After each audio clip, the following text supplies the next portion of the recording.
la mort. Ce n'est pas la fin du monde.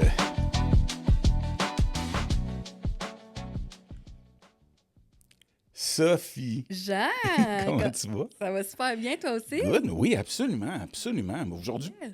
plus particulièrement aujourd'hui. Ouais? Oui, je suis comme relax, Ouais. posé. OK. Oui. Nice!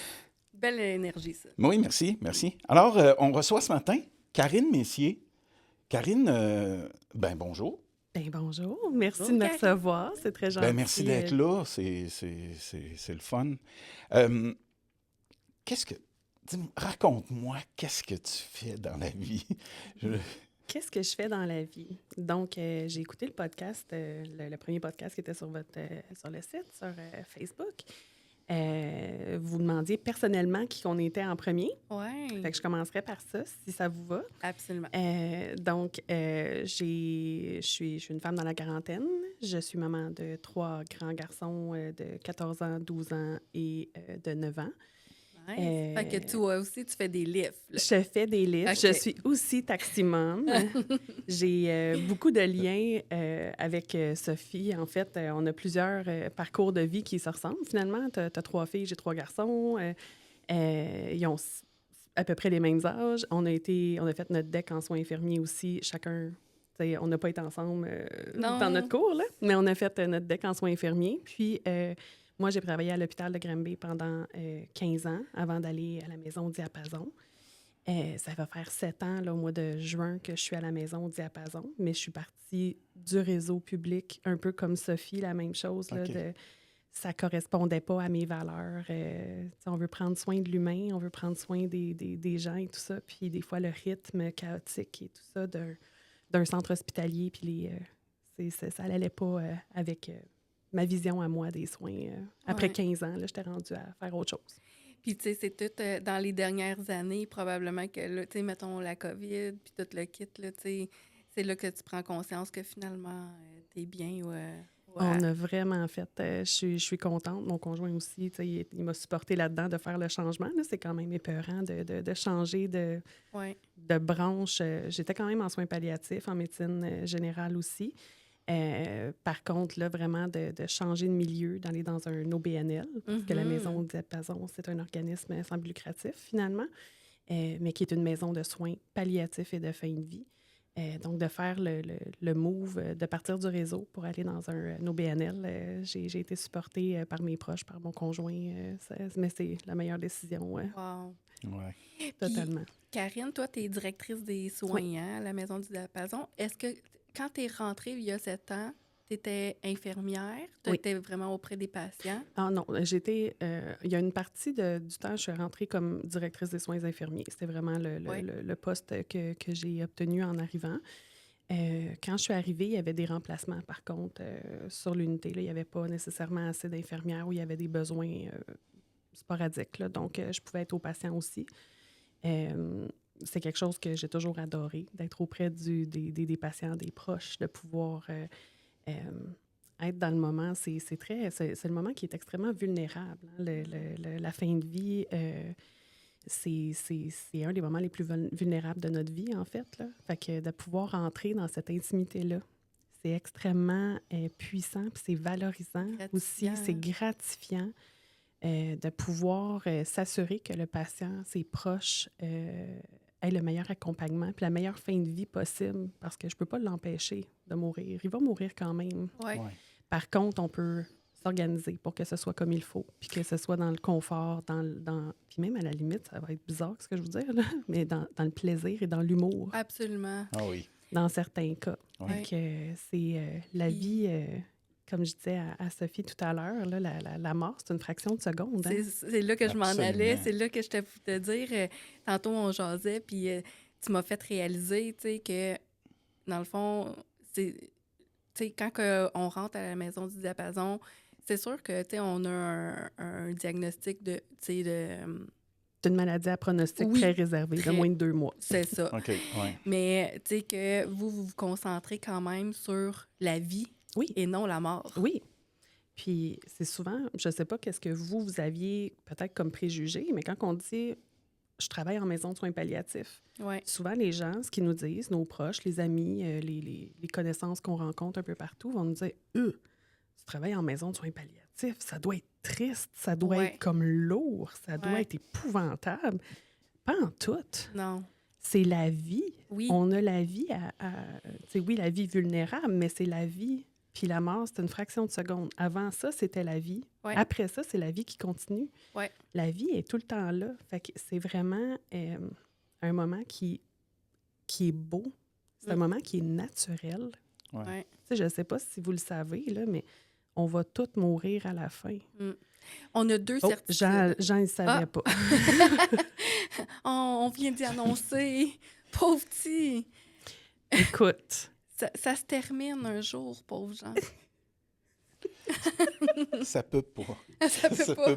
La vie est trop belle. Hein? C'est trop beau.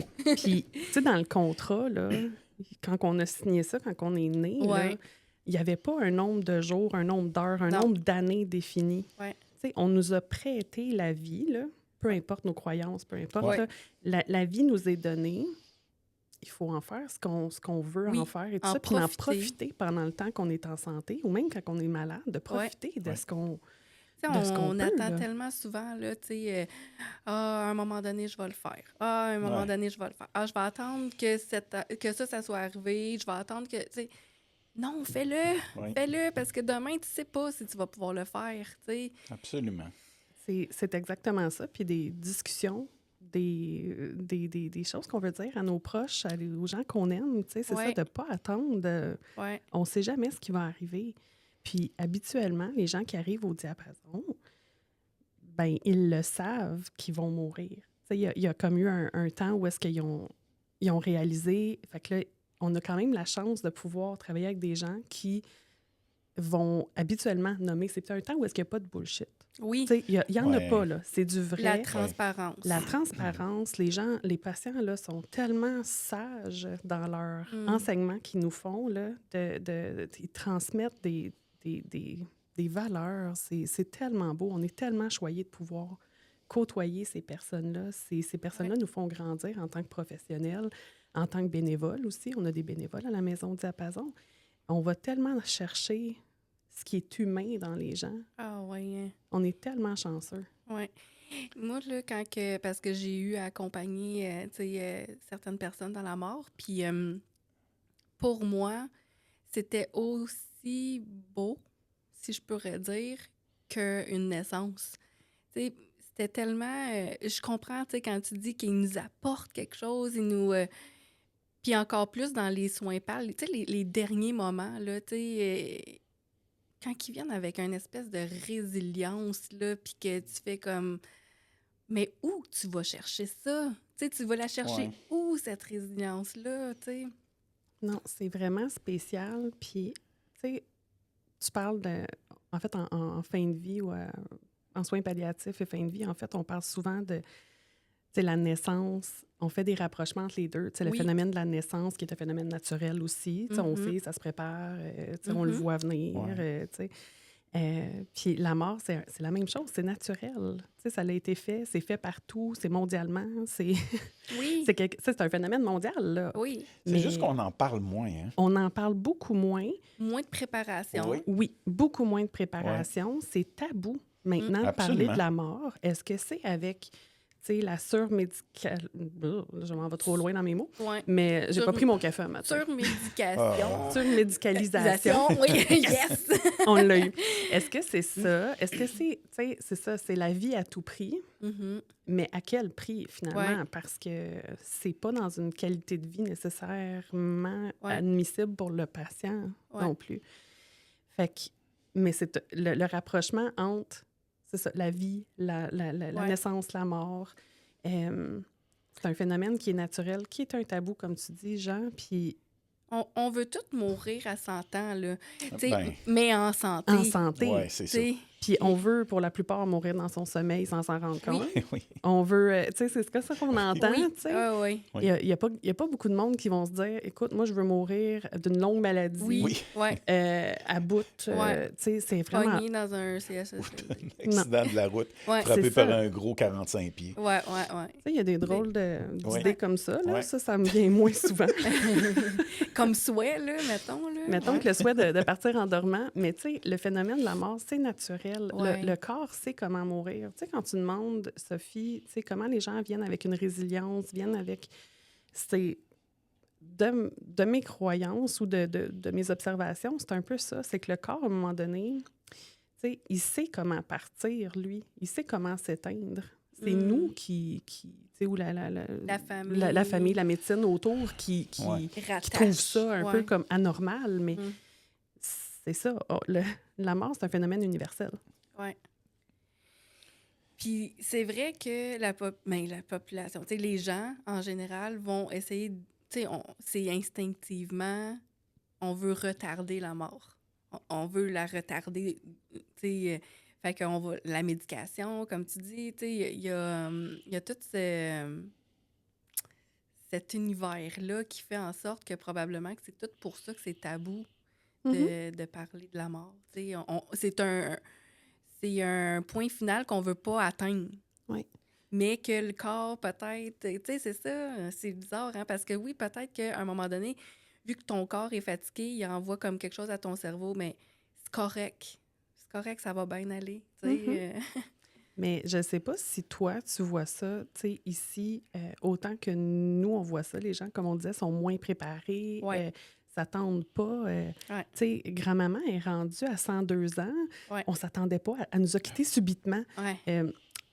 Il fallait un petit peu s'y attendre. Je veux dire, rendu là, à un moment donné, en grand âge, c'est sûr que quand les gens, c'est beaucoup plus jeune, dans la quarantaine, cinquantaine, ou les enfants, ou c'est pas nécessairement le cours naturel de la vie. Non. Mais... Puis, tu sais, tu vois, là, moi, j'ai l'impression que les jeunes sont de plus en plus mieux préparés que les personnes âgées parce que, à cause de l'aide médicale à mourir, qui est comme plus présente, quand ils ont un diagnostic, tu sais, quelconque, là, d'une maladie dégénérative, qui vont avoir accès à l'aide médicale à mourir, mais ils viennent faire le préarrangement de eux-mêmes. Tandis que les personnes âgées, souvent, ben, ils vont envoyer leur fils ou leur fille. Puis là, ben, là, on pose des questions. Puis souvent, ben, là, je sais pas, je n'ai pas posé la question. Je pense que c'est important. Faut commencer par une bonne discussion avec votre mère ou avec votre père, peu importe, avec votre épouse, tu sais.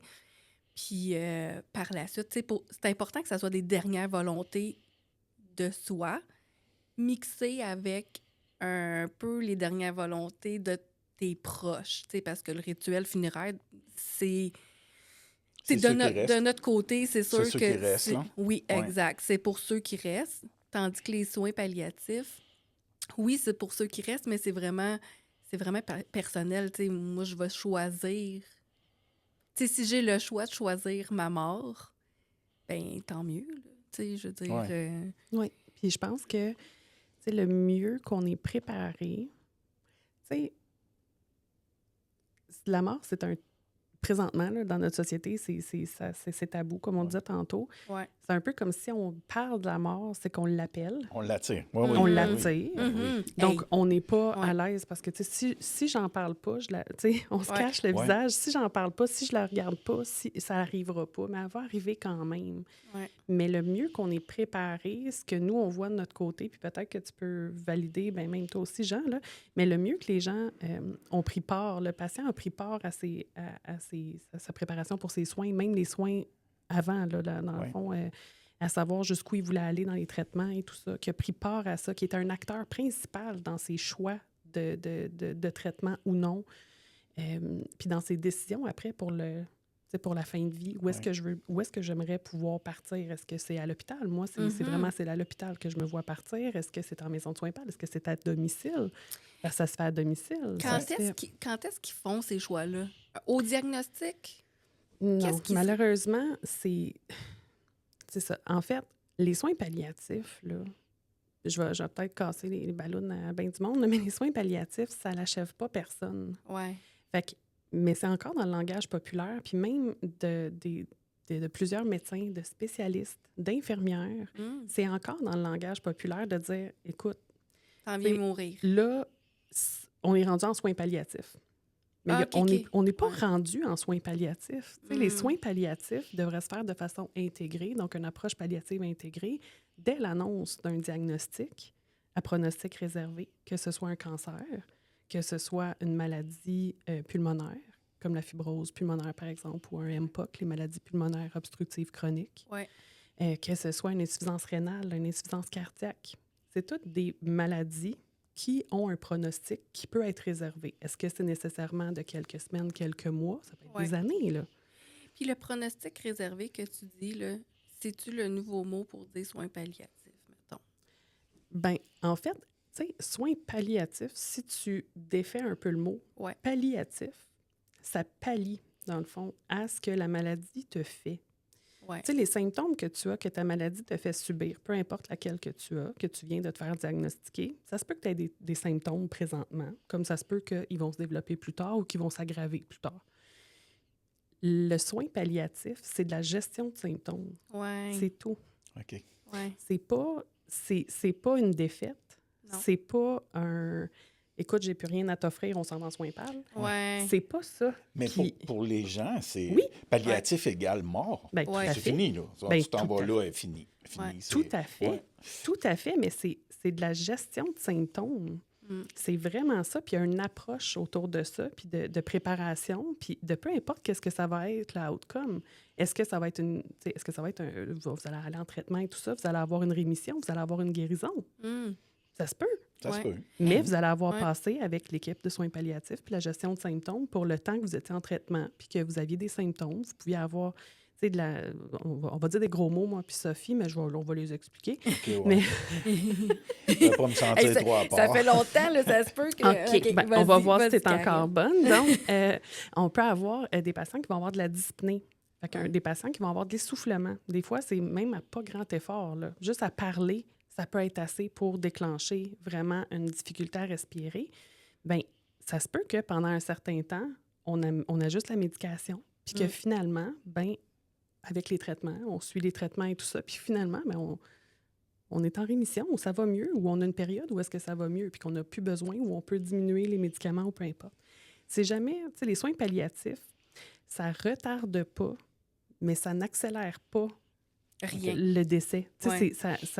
C'est pas fait pour ça. C'est vraiment fait pour que vous ayez la meilleure qualité de vie possible avec votre diagnostic que vous venez d'avoir ou que ça fait des années que vous avez finalement.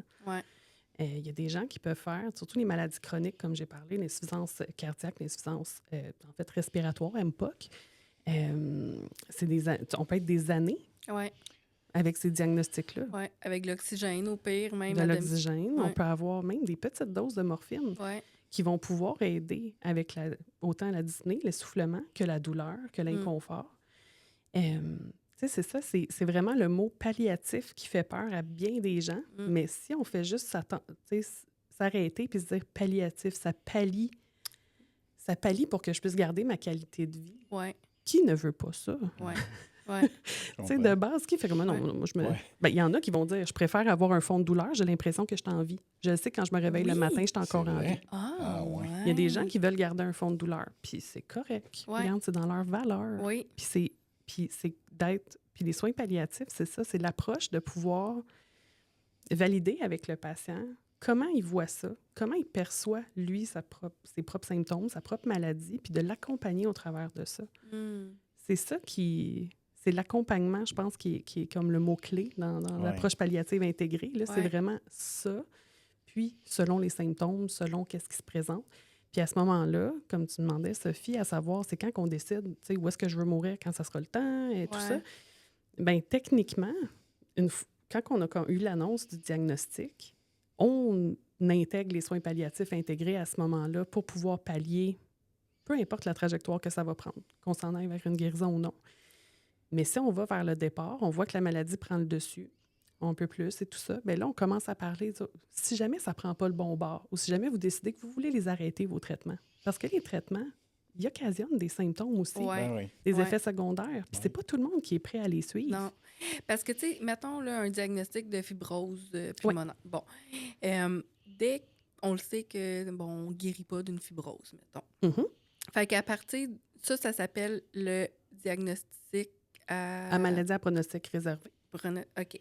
Puis quand on tombe en... Est-ce que automatiquement, on tombe en soins palliatifs parce qu'on va pallier, même s'il peut rester comme 4-5 ans à vivre, là? Ouais, idéalement, c'est qu'on les intègre, les soins palliatifs, et on ne tombe pas en soins palliatifs. Oui, oui. C'est un peu la façon que ça s'est amené. Ouais. Puis quand on arrive à la maison au diapason, mais c'est des soins palliatifs et de fin de vie. C'est que là, on est rendu ailleurs. On est rendu que là, la maladie, elle a pris le dessus ou qu'on a choisi de ne plus avoir de traitement, ce qui est tout dépendant des valeurs de la personne, c'est les choix de la personne.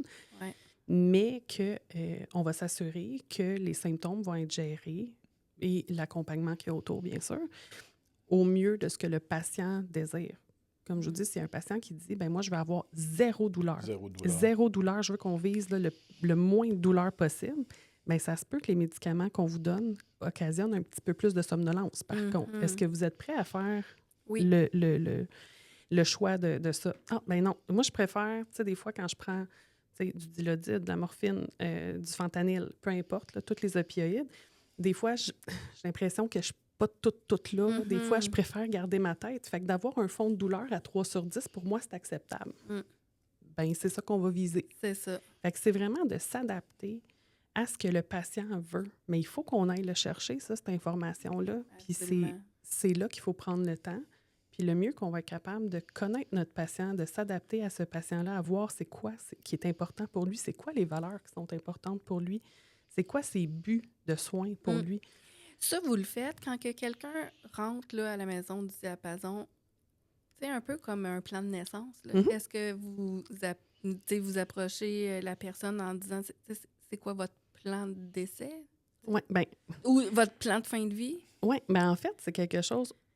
Comme ça fait 20 ans là, que je suis infirmière, puis ça fait à peu près le même temps que j'ai fait les mêmes rapprochements que ce que tu fais, Sophie, puis dire, on planifie notre naissance et tout ça, mais on planifie pas notre mort. Puis il y en a qui le font, puis ils sont très, très rares, mais il y en a que c'est très, très, très, très clair, puis que c'est d'avance. Là, on a eu une dame qui dit, écoute, moi, quand je vais mourir au salon, on va mettre telle toune de Céline. Écoute, ils vont brailler, là. Ça va être génial. Puis là, le personnel est... Ah ouais. C'est intense, hein? Mais moi... Je veux qu'ils braillent. Moi, ils vont brailler pour brailler, là. Ils vont brailler pour une shot, puis après ça va être fait. Puis après ça, on mangera des sandwichs. Ils sont comme... Mais les gens, comme je disais tantôt, ils sont... dans un état où est-ce que, oui, il y en a des gens qui vont arriver puis ils sont moins prêts que d'autres. Ça, il y en a. Mais il y en a qui nous surprennent avec leur vivacité comme ça, puis ils sont prêts, puis pour eux, c'est tellement clair comment ils voient ça. Ils arrivent avec une sérénité. Ils sont prêts, puis ça se fait juste tellement bien. Puis là, ils vont nous nommer tout ça, comment ils veulent, comment ils voient leur fin de vie et tout, puis c'est très facilitant. Mais des fois, les gens ne sont pas prêts. C'est très facilitant. Un peu comme le préarrangement, hein? Jean, qu'on parlait déjà dans un autre podcast, là, tu sais, comment qu'on... Tu sais, les préarrangements, ça facilite vraiment beaucoup la transition, puis avec la famille, après, tu sais, on le sait, tu sais, ils sont moins pris au dépourvu. Fait que, tu sais, s'il y avait un plan de fin de vie, tu sais, ça l'aiderait tellement de gens, autant la famille... Autant les aidants, ben le personnel soignant, autant, tu sais, tout, là, même eux, ça l'aide aussi à faire le petit bout de chemin du deuil. Est-ce que ça pourrait être, à un moment donné, tu sais, tous les médecins qui donnent un diagnostic le terme... Je regardais si tu étais capable de le faire. Non, de maladie à pronostic réservé. Bon, il me rentre pas dans la tête. Tu me l'as demandé. Tu sais, que ça pourrait venir avec une espèce de document de... Oui, c'est ça, j'allais dire, moi. Ça pourrait-tu venir avec une petite sacoche, là, tu sais, qui fait que dedans, là, t'as tout ça. Moi, j'ai eu une famille, à un moment donné. La dame avait fait un livre Fait que dans le livre, les premières pages, c'est une lettre qu'elle écrit à ses enfants. C'est merveilleux, c'est beau, là. C'est tellement beau. Ah, c'est fantastique. Et après, c'est, bon, pour mon départ, je veux ça. Je souhaite avoir comme musique ça. Je veux que vous invitiez tout le monde. Je veux qu'on fasse ça. Je veux que ça se passe comme ça. Puis je veux que... Puis c'était dans un beau livre, là. Il y avait mis le livre, là, à côté de l'urne. Là. C'était comme... Moi, j'ai travaillé avec cette famille-là. C'était merveilleux. Les enfants s'entendaient. On avait éliminé le stress de... Qu'est-ce qu'on va faire pour ma mère? On fait juste exécuter son plan. C'est tout. C'est exactement absolument, ça. Absolument. Mais ça l'enlève tellement de stress. Puis ça fait longtemps que je pense à vouloir comme intégrer quelque chose. Puis je sais pas si vous autres, vous êtes sur Facebook, clairement, là, parce que votre podcast est là, mais si vous regardez des fois sur chaîne ou peu importe, je voulais faire un peu un livre comme ça, mais puis peut-être que ça va venir avec le diapason et tout ça, puis on va pouvoir sortir quelque chose comme ça avec l'équipe d'accompagnement. Ça serait un projet qu'on veut faire, là. Mais il y a un livre qui existe déjà, que nous, on veut adapter, qu'on veut faire à notre image et tout ça, mais c'est « Now I'm dead, now what? » Puis dedans, c'est ça, la première page, c'est bon, qui je suis, c'est quoi mes informations personnelles. Après ça, tous mes abonnements. J'ai un abonnement au gym, j'ai un abonnement au journal, j'ai un abonnement. Fait que tout ce qu'il va falloir que vous canceliez quand je vais être partie. Après ça, où sont mes arrangements funéraires, si jamais il y en avait déjà fait? C'est quoi mes plans à ce moment-là? Moi, c'est quoi mes soins que j'accepterais ou que j'accepterais pas? Fait que oui, on a déjà les directives médicales anticipées, les DMA, que les gens peuvent faire à l'avance. Par contre, c'est pas tout le monde qui les a faites non plus. Puis des fois, c'est plus formel et tout ça. Mais là, si vous l'écrivez dans le livre, puis que le livre, il est précieux, là.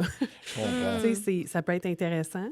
Mais il y a vraiment plein de choses dans ce livre-là. Puis ce que je trouve vraiment comme parfait, là, moi, j'ai une espèce de sens de l'humour bizarre, là, des fois.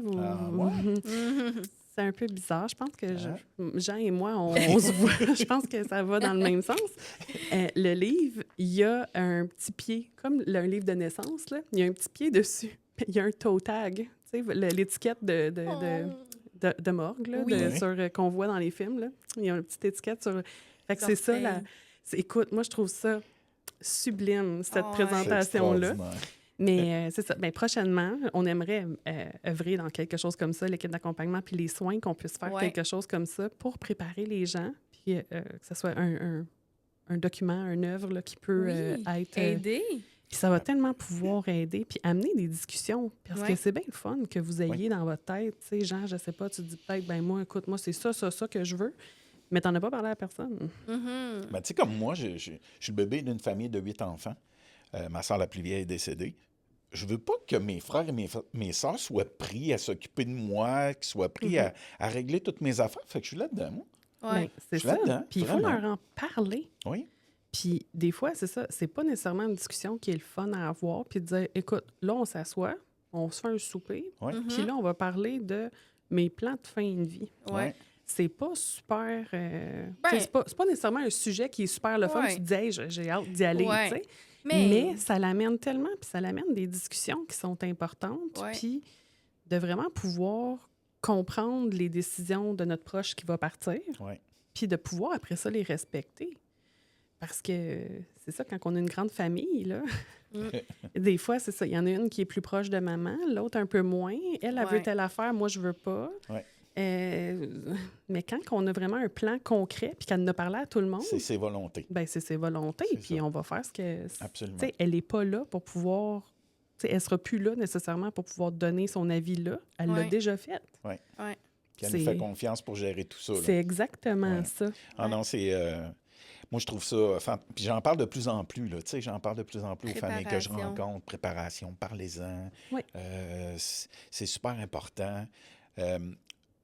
Faites de votre célébration votre hommage à la vie, là, faites-la comme vous la souhaitez. Là, c'est exactement ça. Avec du Céline Dion, pour que tout le monde voie. Oui, non, mais on les connaît, nos proches. Oui. On le sait, qu'est-ce que... qu'est-ce qu'eux auraient de besoin, là. Fait qu'on est les mieux placés, je pense. Puis avec une bonne discussion, ben on est capable d'aller chercher de l'opinion des proches, puis on est capable de faire un beau petit mix de tout ça. Là, Oui. Fait que, Fait que, tu sais, le but, ça serait que quand on a une annonce d'une maladie à pronostic réservé, tu sais, de déjà penser, pas nécessairement de s'avouer vaincu puis de penser directement au pire outcome qui peut arriver, là, mais de pouvoir juste explorer un peu ça, voir la planification préalable des soins aussi, de base. Fait que de savoir, comme je vous disais, jusqu'où je suis prête à aller. Est-ce que d'aller faire de l'hémodialyse 3 fois par semaine pendant des heures? J'habite pas à côté de Granby, ou j'habite pas à côté d'un hôpital qui offre ça. Fait que c'est le voyagement, aller-retour, 3 fois par semaine pour le restant de ma vie. Est-ce que je suis prête à faire ça? Oui, non. Puis il n'y a pas de mauvaise réponse. Non. Fait que de vraiment de comprendre, qu'est-ce que ça l'entraîne, les choix de traitement ou les choix d'absence de traitement. Puis de pouvoir prendre une décision qui est éclairée. C'est de mettre vraiment le patient au cœur de ses propres décisions, puis c'est lui qui va conduire là, pour le restant de sa vie. Ce livre d'accompagnement-là, pourrait-tu être offert? Pas juste quand tu arrives là... Bien, idéalement, ça serait bien avant. Ben oui, ben oui. Hey, je suis allé chercher mon livre. Je suis en train de remplir ça. Là, on s'est réunis, les enfants, puis là, c'est ce que je veux. C'est ça que je veux, ça va se passer comme ça. Idéalement, ça serait bien avant. Fait que, tu sais, quand on voit, c'est ça, ce que la maladie elle prend un peu le dessus ou qu'elle prend un peu d'avance, là. Bien, ça serait un bon moment de le faire là, pendant qu'on a notre tête, qu'on a encore l'énergie de le faire. Parce que l'énergie, c'est une des premières choses qui disparaît là, quand on est malade. Donc, c'est important de le faire, mais c'est ça, on est encore dans un tabou. Est-ce que les gens ne sont pas nécessairement prêts à en parler ou je vais leur faire de la peine si j'en parle? Mais je vais en faire encore plus si jamais c'est pas préparé. Fait que moi, vraiment, là... je l'ai vécu, ça, moi, avec ma mère. Ah oui?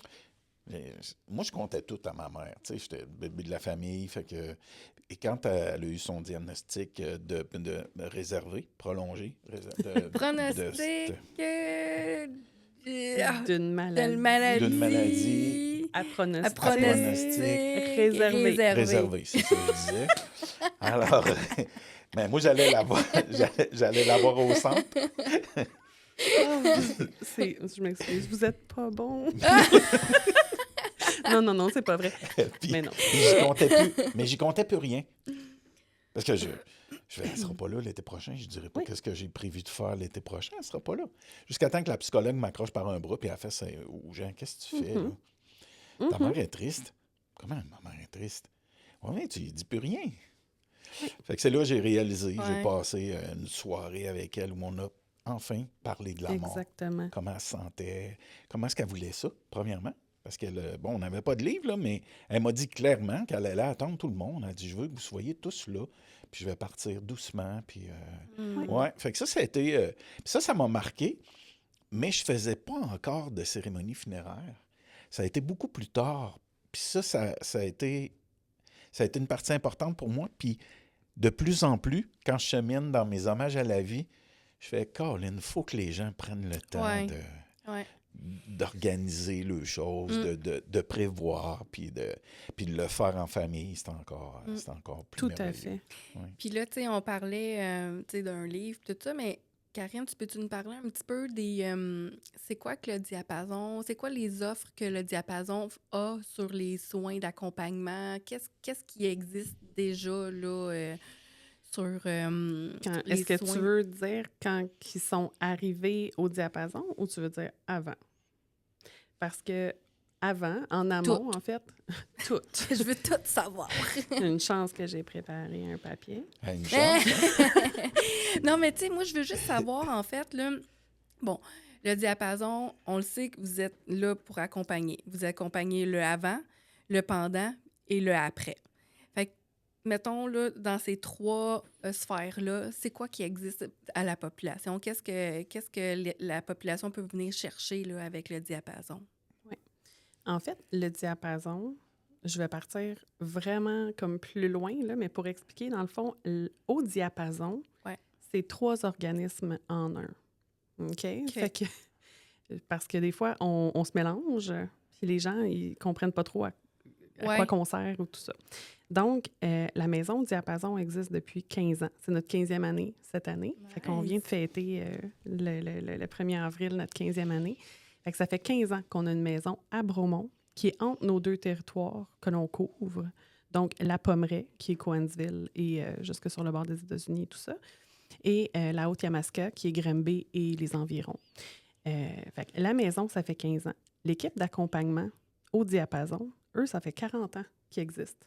Oh, fait que c'est bien avant qu'il y ait une maison physique qui existe. Donc, l'équipe d'accompagnement, elle, dans le fond, ils ont des bénévoles dans les 2 hôpitaux de la région. Fait qu'à BMP, à Cowansville, puis à l'hôpital de Granby, à Granby.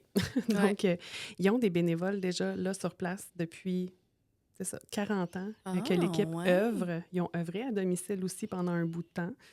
Ils ont œuvré dans les 2 hôpitaux, puis on continue comme ça à bonifier les services de l'équipe d'accompagnement. Fait que l'équipe, oui, Marie-Christine, qui est la directrice des services d'accompagnement et des bénévoles, œuvre son bureau physique, il est à la Maison au Diapason, mais ça va tentaculaire. C'est partout. Son territoire est grand. Son territoire est très grand. Donc, elle a un bureau physique dans la maison, mais son offre de service n'est pas que là. Donc, j'ai sorti toute l'offre de service de Marie-Christine, en fait, de l'équipe d'accompagnement, pour ne pas oublier. Fait qu'elle fait du soutien psychosocial offert à la patientèle de la maison. Fait que les patients et les familles qui arrivent à la maison pour être admis, hébergés pendant le moins de 2 mois. Puis ça, c'est tous des soins qui sont gratuits, là. C'est tout gratuit. C'est des soins qui sont gratuits, autant les soins à la famille que les soins aux patients en tant que tels. Fait qu'il y a des services dans la maison, psychologue, intervenante psychosociale, intervenante spirituelle, la zoothérapie, la massothérapie, de l'art-thérapie. Il y a des bénévoles aux soins. Fait que dans nos soins, ce qu'on fait, on a des préposés, des infirmières qui sont présentes à tous les jours. Les bénévoles nous aident aussi. On a des aides superbes de nos bénévoles aux soins, dans tous les secteurs, en fait. Mais aux soins, ils vont vraiment aider directement, donc pour les aider aux mobilisations, à l'alimentation. Ils sont les bras droits de l'équipe de soins. Fait que c'est vraiment très intéressant. Il y en a à l'accueil aussi des bénévoles. Fait qu'aussitôt que vous rentrez dans la maison, vous êtes accueillis par un bénévole qui est là pour vous entendre, pour vous écouter. C'est magnifique. Puis je m'excuse, je te coupe, là, Karine, puis je fais une petite parenthèse. Là, s'il y a des gens qui nous écoutent puis qui auraient le goût de faire une différence, là, puis qui veulent faire un peu de bénévolat, j'imagine que vous avez toujours on a quand même, on a des besoins sporadiques, en fait. On a vraiment... L'équipe est très, très stable. Présentement, on a une belle... Les gens s'impliquent et s'impliquent longtemps avec nous. On a des gens qui sont là depuis multiples années avant même que la maison existe. Mais dans la maison, à l'accueil, on a des gens qui sont là depuis 15 ans. 15 ans, qui s'impliquent à toutes les mêmes journées de la semaine depuis 15 ans, puis qui sont là, beau temps, mauvais temps. C'est une implication, c'est une vocation, c'est magnifique à voir. Puis c'est des gens qui veulent redonner à la communauté. On est extrêmement chanceux d'avoir un modèle comme ça, où est-ce que des gens employés, des gens salariés, mais des gens qui viennent en bénévolat aussi. On a une super belle cohésion. Puis c'est ce qui, je pense, qui marque beaucoup notre milieu, là. Fait que oui, on peut envoyer notre demande, on peut appeler au diapason ou on peut envoyer un courriel à la directrice, à Marie-Christine, justement, la directrice des services d'accompagnement. Présentement, je pense qu'on n'a pas nécessairement tant de besoins fixes. Ouais. Mais il y a des périodes où est-ce qu'on est en recrutement. Fait que si on est en recrutement, habituellement, sur notre Facebook, on va l'écrire. Puis on va dire qu'on cherche des belles perles rares. Mais on a quand même une équipe de 120 bénévoles dans tous les secteurs. Là, tous secteurs confondus. On a 120 bénévoles qui s'impliquent. Si vous recevez Marie-Christine, elle va pouvoir en parler encore plus. Fait que je ne vais pas tout prendre le temps, Marie-Christine. Mais c'est ça. Il y a des bénévoles aussi à la cuisine, à l'entretien extérieur, l'entretien des terrains. Je ne sais pas si vous avez vu la maison, comment c'est magnifique à l'extérieur, mais le gazon, les fleurs, c'est tous des bénévoles. C'est des bénévoles qui s'occupent de ça aussi. Les soirées commémoratives qu'on fait aussi pour les proches, dans le fond... 1 an plus tard, dans le fond, on fait 2 soirées commémoratives par année où est-ce qu'on reçoit les gens, les proches qui veulent célébrer la vie de la personne qui est décédée l'année d'avant. Fait qu'on fait des cérémonies commémoratives aussi. Fait que ça, c'est quelque chose qu'on fait avec les gens qui sont décédés à la maison. On fait des soutiens aux personnes endeuillées. Donc, les gens, que ce soit que le patient soit décédé au diapason ou non, dans le fond, il faut juste être un proche qui réside la Pommeraye ou la Haute-Yamaska. Puis, on a accès aux services gratuitement aux endeuillés. Puis, c'est un suivi individuel ou en groupe. Oui, ça, je vais mettre l'emphase là-dessus, Karine, parce que il y a beaucoup une fausse croyance par rapport à ça que les gens, ils disent faut que mon proche aille décéder à la maison du diapason pour avoir accès à ces beaux services-là. Non. Puis, tu sais, nous, oui, c'est sûr qu'on les réfère là, toujours, là, puis on essaie de démystifier un peu tout ça. Mais c'est important de comprendre que peu importe, c'est un service gratuit, de qualité, que n'importe qui peut aller chercher. Oui, exactement. Puis, on a des services autant aux adultes qui sont endeuillés, mais aux adolescents et aux enfants aussi. Wow, OK. Fait que c'est des bénévoles qui ont fait des formations puis qui sont donc adaptés aux différentes situations. On fait aussi du deuil traumatique. Donc, les gens qui sont décédés par suicide, les proches de ces gens-là, des accidents de voiture, peu importe. Il y a été un certain temps que même la COVID, tu sais, les premiers décès de la COVID, où est-ce que les gens ne pouvaient pas être auprès de leurs proches, ça a été considéré comme un autre type de choc traumatique, en fait, un autre décès traumatique. Mais maintenant, c'est plus le cas. Mais fait qu'il y a été un temps, fait que c'est vraiment de l'expertise qu'on a. Puis que c'est un suivi soit en individuel ou en groupe, ou des fois, on peut commencer en individuel, terminer en groupe aussi, là, si les groupes sont déjà débutés. Mais c'est un service qui s'étend sur des mois de temps. Fait que c'est beau de voir la collégialité qui se développe dans le groupe, puis de voir les gens, tu sais, on parlait de la vie qui continue après, mais la vie, elle continue. Fait que là, les gens, ils se font des connaissances avec des gens qui ont vécu la même chose qu'eux. Fait que des fois, ils s'en vont manger au restaurant après, puis, tu sais, l'étape négative qu'ils ont eu à passer du décès amène du positif dans leur relation. Finalement, ils développent des liens avec d'autres personnes. L'expression quand on se compare, on se console vient prendre un peu son sens. Aussi. Non, mais tu sais, on se console ensemble en se comparant, en réalisant qu'on a vécu la même chose. On voit des gens qui ont vécu la même chose, puis des fois, justement, les gens, ils savent pas trop comment entrer en contact avec des gens qui sont endeuillés. Fait que, tu sais, il y a un tabou encore autour de ça. Fait que, tu sais, la mort, fait que, tu sais, je veux pas... je sais pas qu'est-ce que je dis, là. Non. Mes sympathies, non, que ça, je dis. Hey, comment tu vas? C'est sûr qu'il va pas bien. Voyons, il vient de perdre sa femme. Voyons, c'est sûr qu'il va pas... Tu sais, on va trop loin, mais ils ont besoin de se faire parler comme n'importe qui, là. Tu sais, moi, j'ai toujours dit... moi, j'ai toujours posé la question à mes familles quand j'ai rencontré... Comment vous allez? Je m'attends pas à me faire dire bien, là. Mais je veux réellement savoir comment ils vont. Oui. Tu sais, ça se pose même si c'est pas... tu sais, genre, la réponse est peut-être pas nécessairement positive, mais c'est une question qui se pose très bien pareil. T'sais. Mais oui, puis ça se pose aussi, justement, tu sais, au diapason ou à l'hôpital ou peu importe dans le milieu où est-ce qu'on est. Tu sais, des fois, on dit « Comment vous allez? » Puis ils vont dire « Ah, ben là, mon proche, tu sais, il y a une difficile... » Non. Ouais. On en parlera tantôt. Vous, là, vous, comment vous allez? Moi? OK, mais vous me le demandez à moi? Mais oui, on est là autant pour vous qu'on est là pour votre proche. Tu sais, vous êtes important pour votre proche, vous l'êtes pour nous. Donc, c'est vraiment de prendre soin collectivement de nos personnes malades et de leurs proches, finalement. Puis on s'entend que les proches aidants, ils aident jusqu'à la fin. Fait que, puis ils sont aidants pour vrai, même autant pour la personne qui va partir, mais autant pour... c'est un très bon allié à avoir au niveau de l'équipe de soins. Là, tout à fait. Puis, tu sais, autre que le patient, c'est son propre spécialiste. Tu sais, s'il peut dire s'il va bien, il va pas bien, c'est lui.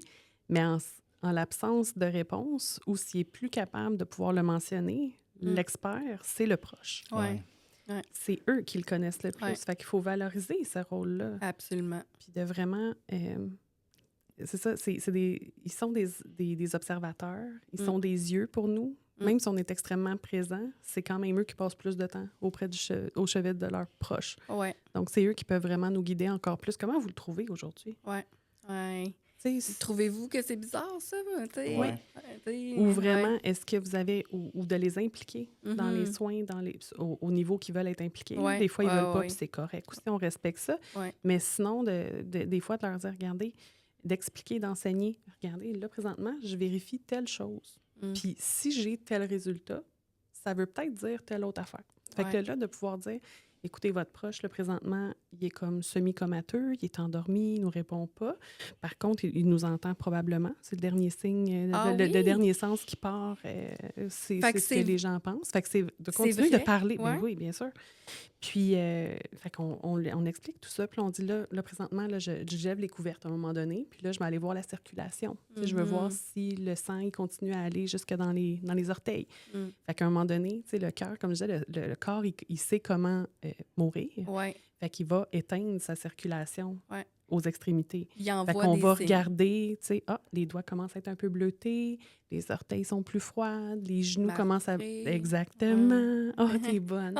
Fait que les genoux commencent un peu. Fait que là, on les outille au travers de ça, puis en leur montrant les signes, puis en les impliquant au travers de ça, je dis, ben là, présentement, en tout cas, il n'y a pas les genoux marbrés encore. Fait que des fois, on peut avoir tous les signes, puis pas mourir tout de suite. Des fois, on n'a pas de signes, puis on meurt une demi-heure après. Des fois, quand on est capable de guider les gens au travers de ça puis de les faire cheminer, on le fait. Mais des fois, on se fait avoir, là. Mais c'est ça. Fait que là, je les implique. Fait que là, des fois, ils font comme... Là, ils sonnent. Puis là, ou quand on repasse, puis là, ils disent, écoute, j'ai regardé tantôt, puis là, je pense que c'est ça qui arrive. Puis là, ça ils deviennent... Ils sont même pas inquiets. Non. Parce qu'ils savent... Tu sais, c'est quelque chose qu'on leur a annoncé qui allait probablement survenir. Fait que là, ils disent, c'est-tu ça que ça veut dire, ça, quand son genou, là? C'est-tu ça? Ben oui. Mais l'être humain quand il est sécurisé par le contrôle. Hein? Fait que quand il contrôle un peu, ça les sécurise. Puis, quand ils n'ont pas l'impression d'être pris de court, là, ce qu'on est capable d'éviter, on va l'éviter. Là. Mais sinon, ce qu'on peut expliquer, ce qu'on peut dire d'avance, puis de leur dire, regardez, c'est ça qui va s'en venir, puis c'est normal. C'est un phénomène qui est normal. Ben après ça... Il y a moins de stress. Beaucoup moins. Les filles, c'est super intéressant, mais que diriez-vous qu'on prenne une petite pause? Oui, parce que j'ai encore quelques petites questions. Sinon... Merci, Sophie. Tu pourras pratiquer ta maladie à pronostic réservé. Yes! Mais voyons, il l'a eu avant On moi. a gagné, Jean. La maladie à pronostic réservé. Oh! Bravo, Sophie. On s'en va en pause. OK. Salut les filles, on est de retour, alors tout est sous contrôle. Écoute, moi, c'est la première partie qu'on a faite ensemble. Là, moi, tu sais, moi, je pense que je suis le moins... ça fait moins longtemps que je suis connecté avec, le milieu funéraire, puis tout le tralala, puis les organismes que je découvre. Tu sais, je les découvre à travers le podcast parce que moi, c'était vraiment ça. Je rencontre des familles qui sont perdues. Ils ne savent pas où est-ce qu'ils s'en vont. Ils viennent de perdre une personne chère. Puis là, non. Fait que moi, je disais à Sophie, Caroline, il faut qu'on donne de l'information. J'ai dit, moi, ça fait longtemps que je rêve d'un podcast. Fait que j'ai dit, si ça tente, on va recevoir des gens qui vont donner de l'information. Puis les gens vont pouvoir prendre le temps d'écouter ça quand ils en ont besoin. Puis quand ils ont du temps. Fait que c'est, tu sais, j'ai entendu ça. Attends un petit peu. Je vais prendre des notes. Tu sais, puis j'en vois tellement toutes sortes de familles. C'est triste des fois. Puis moi, je veux tellement les aider. Des fois, j'ai comme, Caroline, mais c'est pas grave, je suis là, tu sais, je dis toujours à mes familles, moi, je suis là pour vous autres. S'il y a quoi que ce soit, je peux vous dire, ouais, Jean, tu sais, qu'est-ce que je fais avec le permis de conduire? Bon, attendez, je vais essayer de trouver la réponse. Là, puis, fait que c'est ça. Alors, pour moi, là, cette première partie qu'on a faite ensemble, là, ça m'a amené plein de nouvelles informations. Puis, fait qu'à partir du moment où on reçoit une maladie à pronostic réservé, bravo, c'est magnifique. Là. Et je vous dis, c'est le mot qui va être sur les lèvres pour 2026. Bien, suite à ce diagnostic de maladie à pronostic réservé, là, tourne à l'école.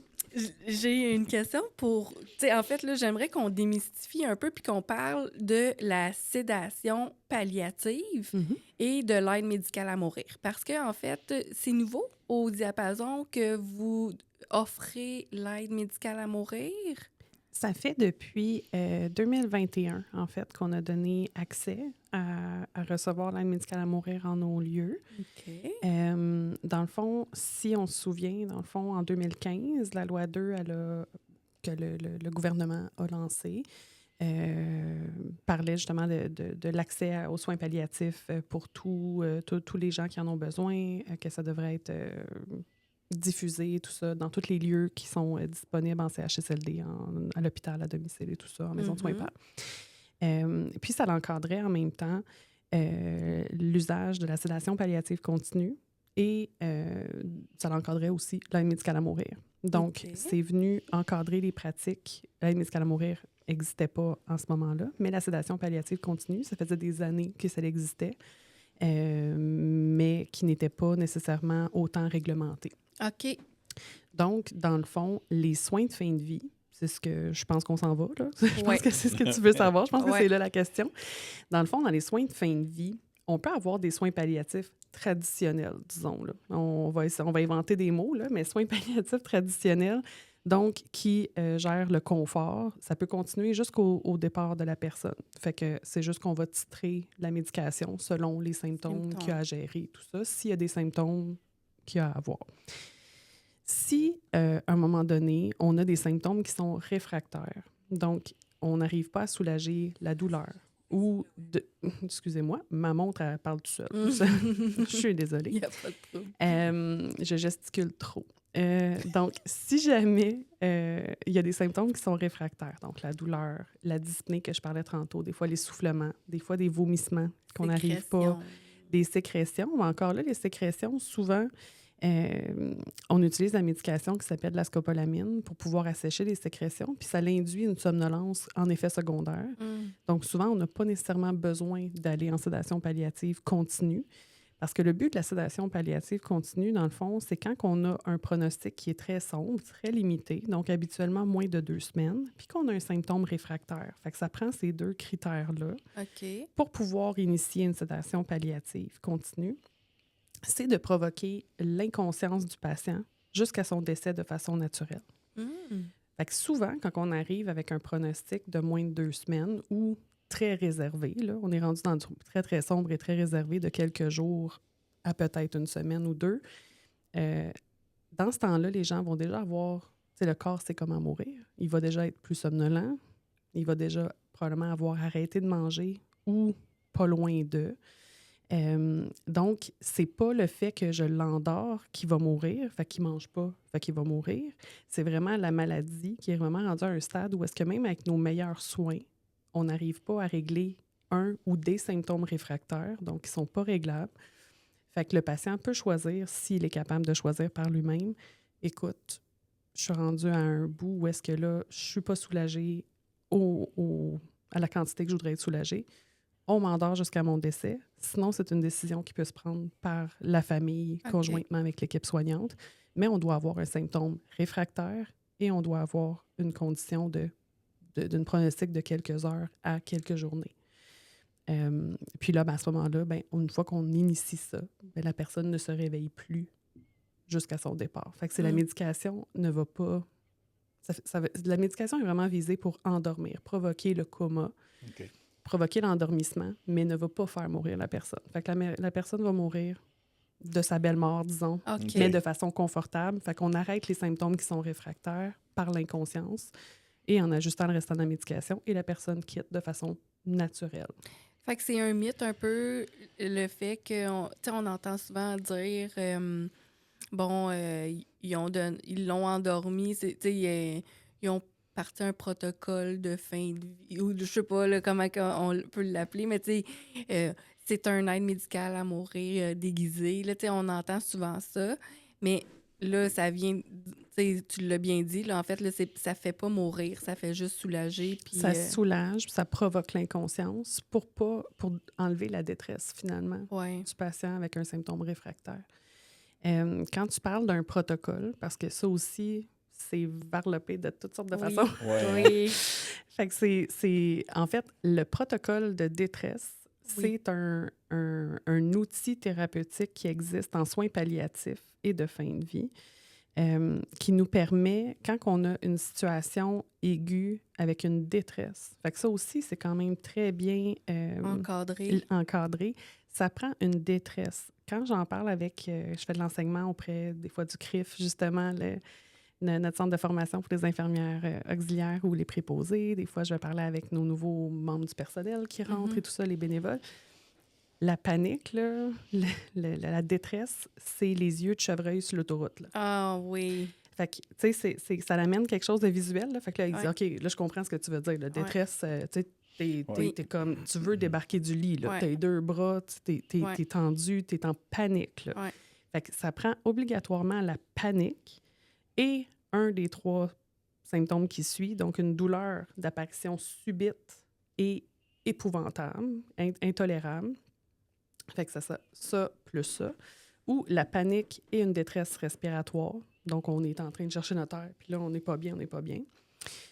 Donc, pourquoi que ça s'appelle des fois un protocole de détresse respiratoire? Mm-hmm. Mais là, on l'a juste mis protocole de détresse. Puis l'autre, c'est l'autre condition, en fait, c'est si jamais on a un segment, une hémorragie massive, fait que, tu sais, du sang qui sort d'orifice de façon massive, ben pour éviter la détresse de se voir se vider de son sang, on va provoquer l'inconscience de façon temporaire. L'usage du protocole de détresse va freiner, dans le fond, c'est 3 médicaments qu'on donne en même temps qui provoquent une inconscience temporaire, puis qu'on va laisser le patient se réveiller ou récupérer de ça s'il est capable de le faire. Mais c'est vrai que ça arrive souvent en très fin de vie. Ouais. Puis on s'entend, si c'est une hémorragie massive, puis qu'il perd des litres de sang, c'est pas le protocole que je lui ai donné qui l'a achevé. Oui. Mais je lui ai enlevé la détresse de se voir se vider. Il est rendu inconscient, mais c'est pas la médication qu'on a donnée qui l'a fait mourir. C'est sa maladie, c'est son hémorragie. Fait que c'est la même chose. Fait que, idéalement, le protocole de détresse, je le vois vraiment comme un reset. T'sais, pour ceux qui ont joué au Nintendo quand on était jeune, le petit bouton reset ou la petite claque sur le dessus du Nintendo pour que la cassette elle marche, là, c'est un peu ça. On a un épisode, ça marche pas, c'est la panique. Là. Fait qu'on donne ça, la petite claque, le petit reset, puis on essaye d'organiser, on va souffler dans la cassette après, on va essayer on va essayer après de pouvoir... C'est des belles métaphores. C'est beau. Moi, je suis dans une métaphore à côté. Là. Ceux qui me connaissent. C'est magnifique. Mais ça l'amène, c'est ça. Puis c'est cocasse. Les gens trouvent ça drôle, mais ils le retiennent après. Oui. Fait que c'est ça qui est drôle. Mais c'est qu'on va essayer, on donne ça l'enlève la panique. Puis après ça, on essaie de travailler sur le symptôme qui a causé ça. Ouais. Puis si on est capable, ben le patient, il revient de ça. J'ai déjà donné 3 protocoles à un patient parce qu'il y a eu 3 détresses pendant son hospitalisation. Puis il est pas mort à l'hôpital, là. Finalement, il y a eu congé. Fait que, tu sais, c'est pas quelque chose qui... C'est pas quelque chose qui entraîne la mort, mais ça va pouvoir t'arrêter d'être en détresse, par exemple. Oui. Puis la médication qu'il y a dans le protocole, est-ce que c'est la même que la sédation palliative? Oui et non. OK.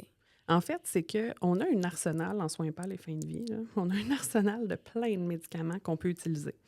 Dans le protocole de détresse, tu as un opioïde. Fait que ce soit si le patient reçoit déjà de la morphine ou déjà du dilodine, c'est un ou l'autre qui est dans le protocole. Fait que pour aider à amener le soulagement de la douleur ou si jamais il y avait un essoufflement, de pouvoir l'arrêter aussi avec ça.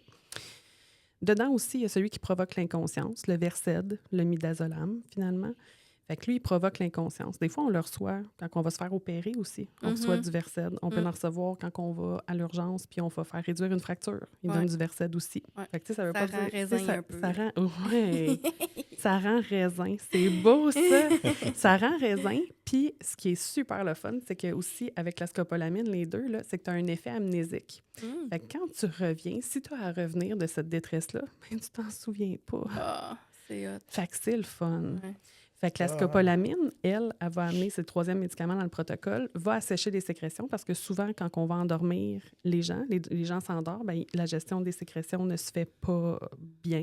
Donc, ça va aussi amener l'assèchement de ces sécrétions-là, puis ça provoque de la somnolence en même temps. Fait que c'est les 3, on donne vraiment toujours les 3 en même temps. Puis c'est ça qui va faire que ça fait notre reset. Oui. Puis dans la sédation palliative continue, ça va vraiment dépendre de c'est quoi le symptôme réfractaire qu'on veut. On veut. Oui, exact. Oh, t'es bonne. Oh, j'aime ça. Non, Elle a vraiment compris. Oh, elle a pallié. T'es une bonne enseignante. Ah, merci. On n'aura pas fait ça pour rien. Sophie, elle va être plus meilleure. Mais là, j'ai perdu, là, parce que... Bon, là, la sédation palliative... Oui, ça va dépendre du symptôme qu'on veut contrôler. Ouais. Fait que si le patient, c'est des convulsions, disons, parce que souvent, les patients avec un cancer vont avoir, pas souvent, là, mais il y a certains patients qui ont des métastases dans leur cerveau.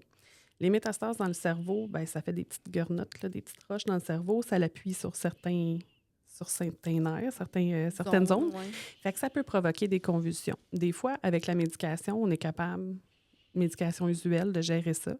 Mais si à un moment donné, on voit que ça revient, c'est répétitif, puis que là, il est toujours en train de convulser assez fréquemment, mais ça se peut qu'on dise, écoute, là, puis le pronostic est très, très, très, très réservé à ce moment-là, on va vouloir endormir le patient ou la patiente, puis faire cesser ces convulsions-là. On va utiliser de la médication en lien avec comment on peut arrêter les convulsions, mais qui endort en même temps.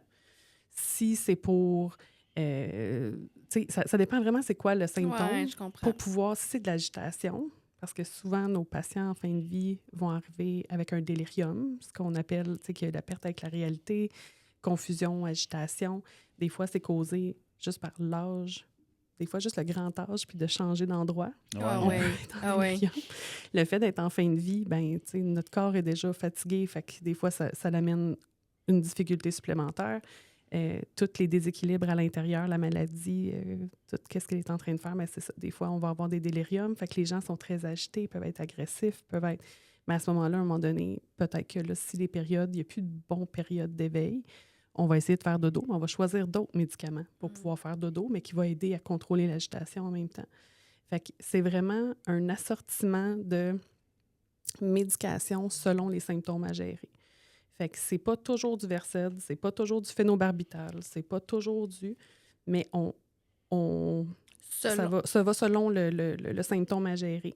Oui, puis chaque personne est différente. Oui. Fait que finalement, fait que ce que je comprends, c'est que le protocole est vraiment comme 3 médications, c'est toujours ça que vous donnez. Oui. Tandis que la sédation palliative, c'est vraiment selon la personne. C'est selon la personne, le symptôme. Puis des fois, comme tu dis, il y a des patients qui ne réagissent pas à telle molécule. Ça ne marche juste pas. Il n'y a pas de recette spécifique pour une sédation palliative continue. Le but, c'est d'obtenir l'inconscience puis le confort du patient le plus rapidement possible puis de façon prolongée. Mais c'est pas non plus le but de l'achever le plus vite possible. Fait que le but, c'est pas de dire, écoute, on fait une recette qui est infaillible, puis on va donner les plus grosses doses ever de toutes. De toute façon, il n'y a pas de plafond de dose maximum dans rien. Là. Ça dépend toujours des patients. Mais c'est pas le but de l'achever. Là. C'est vraiment juste qu'on arrive avec le minimum de médication possible à maintenir son inconscience puis son confort. Ouais. Puis après ça, on laisse la nature poursuivre son cours. Et ça, tout simplement pour éliminer les symptômes réfractaires. Exactement. Bravo, Jean. Mon Dieu, Jean, il recap ça. C'est beau. Ouais. J'ai soufflé un petit peu dans la cassette. Puis, oui, là, ça... ouais. Mais ça l'a fait le lien. Notre génération va tout très bien comprendre où est-ce qu'on s'en va avec ça. Ouais. Et je peux même te confirmer que le délirium arrive quand tu sens que tu vas être en retard. Tu as un rendez-vous. Là, le délirium embarque. C'est pas nécessairement parce que tu es vieux. Bon, il faudrait y donner un peu de Versed pour... On pourrait lui donner une petite dose d'Aldol, d'après moi. Bon, OK. Non, je pense qu'on va être correct. Donc, c'est ça. Fait que la sédation palliative continue, c'est un autre outil dans notre coffre à outils pour les situations où est-ce qu'on a un symptôme réfractaire et un très, très court pronostic de fin de vie. L'aide médicale à mourir. Oui, c'est ça que je voulais te poser aussi. Tu sais, je m'en vais à la même place que toi, mais avant, là, j'ai besoin de savoir, est-ce que dans votre jargon, dans votre... tu sais, vous, est-ce que l'aide médicale à mourir, est-ce que vous appelez ça quand même des soins de fin de vie? Tu sais, ça fait partie des soins palliatifs? Oui et non à tes 2 questions, parce que tu as 2 questions là-dedans. OK. Fait que oui, c'est un soin de fin de vie, l'aide médicale à mourir, mais ce n'est pas un soin palliatif. OK, nice. Le soin palliatif, comme j'ai dit tout à l'heure avant la pause, ça ne hâte pas et ça ne ralentit pas le processus du décès, de la mort. Ouais. Fait que dans ce sens-là, l'aide médicale à mourir, on provoque le décès, on ne se le cachera pas. Là. Donc, c'est un soin de fin de vie parce qu'il amène la fin de vie, mais ce n'est pas un soin palliatif parce que pallier, c'est seulement que c'est ça, la gestion de symptômes. La mort vient naturellement. Vient naturellement et confortablement le plus possible. Donc, l'aide médicale à mourir, comme je disais tout à l'heure, en 2015, la loi elle a passé. Dans ce temps-là, les maisons de soins palliatifs pouvaient choisir pouvaient choisir de leur offre de soins, en fait. Donc, pouvaient choisir d'inclure ou non l'aide médicale à mourir. En 2015-2016, ça avait été réfuté de notre côté parce qu'on voulait se concentrer sur les soins palliatifs et de fin de vie naturelle. Ouais. Puis finalement, on a eu des expériences entre-temps. Puis ça a fait qu'on a juste modifié...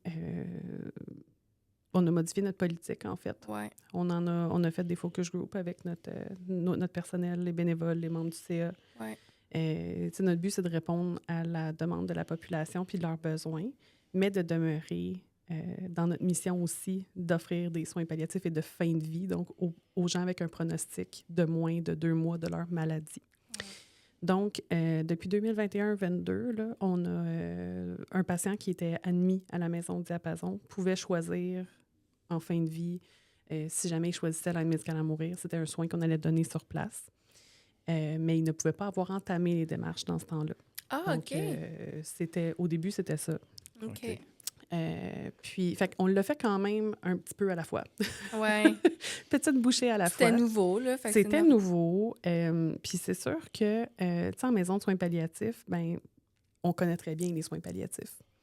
Ce qu'on se rend compte depuis multiples années, ça fait 20 ans que je suis dans le milieu, même ma mentor, Diane Charpentier, dans le temps de l'hôpital à Granby, celle qui m'a tout appris, elle aussi, elle se battait depuis au-dessus de 20 ans à faire reconnaître les soins palliatifs.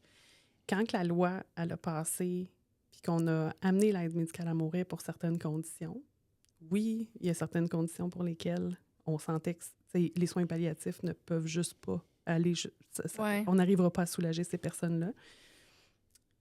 Mais on a vraiment mis de l'avant dans les réseaux, partout, dans la télévision, la radio, on parle tout de l'aide médicale à mourir comme une façon de partir dignement, alors qu'il y a d'autres façons aussi. C'est un choix personnel.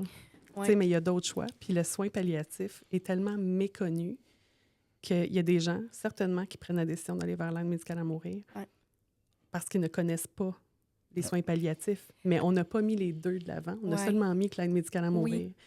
Fait que c'est ça qui est dommage. Puis rendu au stade où est-ce que nous, on est à la fin de vie, là, on s'entend que c'est les 2 derniers mois, les gens, quand ils ont une idée en tête, le but, c'est jamais de les faire changer d'idée, mais c'est qu'on se rend compte qu'ils n'ont pas été présentés avec l'offre de soins complets. Oui. Okay. Puis c'est vrai que, tu sais, on entend beaucoup là, les gens dire soins palliatifs, ça me donne rien d'étirer ça. Tu sais, on n'étire pas, là. Tu sais, il y aura pas de guérison possible ou quoi que ce soit. C'est juste dans le confort et le bien-être, mourir naturellement. Tu sais, c'est ça. C'est une façon... En fait, tout le monde a le droit à son opinion là-dedans. Puis, le but, c'est pas de dire que l'aide médicale à mourir, c'est démonisé ou quoi que ce soit. Là, c'est pas ce que je veux qu'ils ressortent. Mais tout le monde a le droit de faire son choix. Mais pour faire un choix, il faut faire un choix éclairé. Puis, il faut être présenté de toutes les options possibles. Puis, c'est ça qui est saboté. C'est que les gens n'ont pas les informations. Tu sais, si vous êtes quand même... Vous êtes initié, là. Vous êtes d'un côté du spectre, mais vous êtes quand même initié. Puis vous ne connaissez pas quand même c'est quoi le potentiel des soins palliatifs et de fin de vie traditionnels, bien, la population générale ne le sait pas non plus. Non.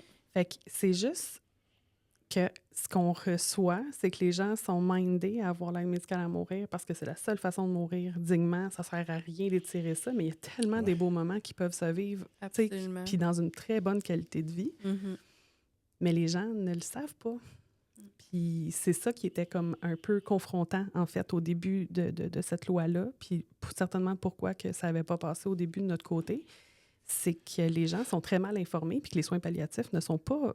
C'est pas winner. C'est pas une cause que tu veux nécessairement mettre dans les médias puis que tu vas... Tu sais, c'est pas glamour. Mais c'est comme la mort. Ben, c'est ça. C'est la même chose. C'est la mort. On ne veut pas en parler. C'est comme... on va la cacher. Ouais, puis... Mais c'est ça, mais ça fait que la population n'est pas informée de ce qui est possible.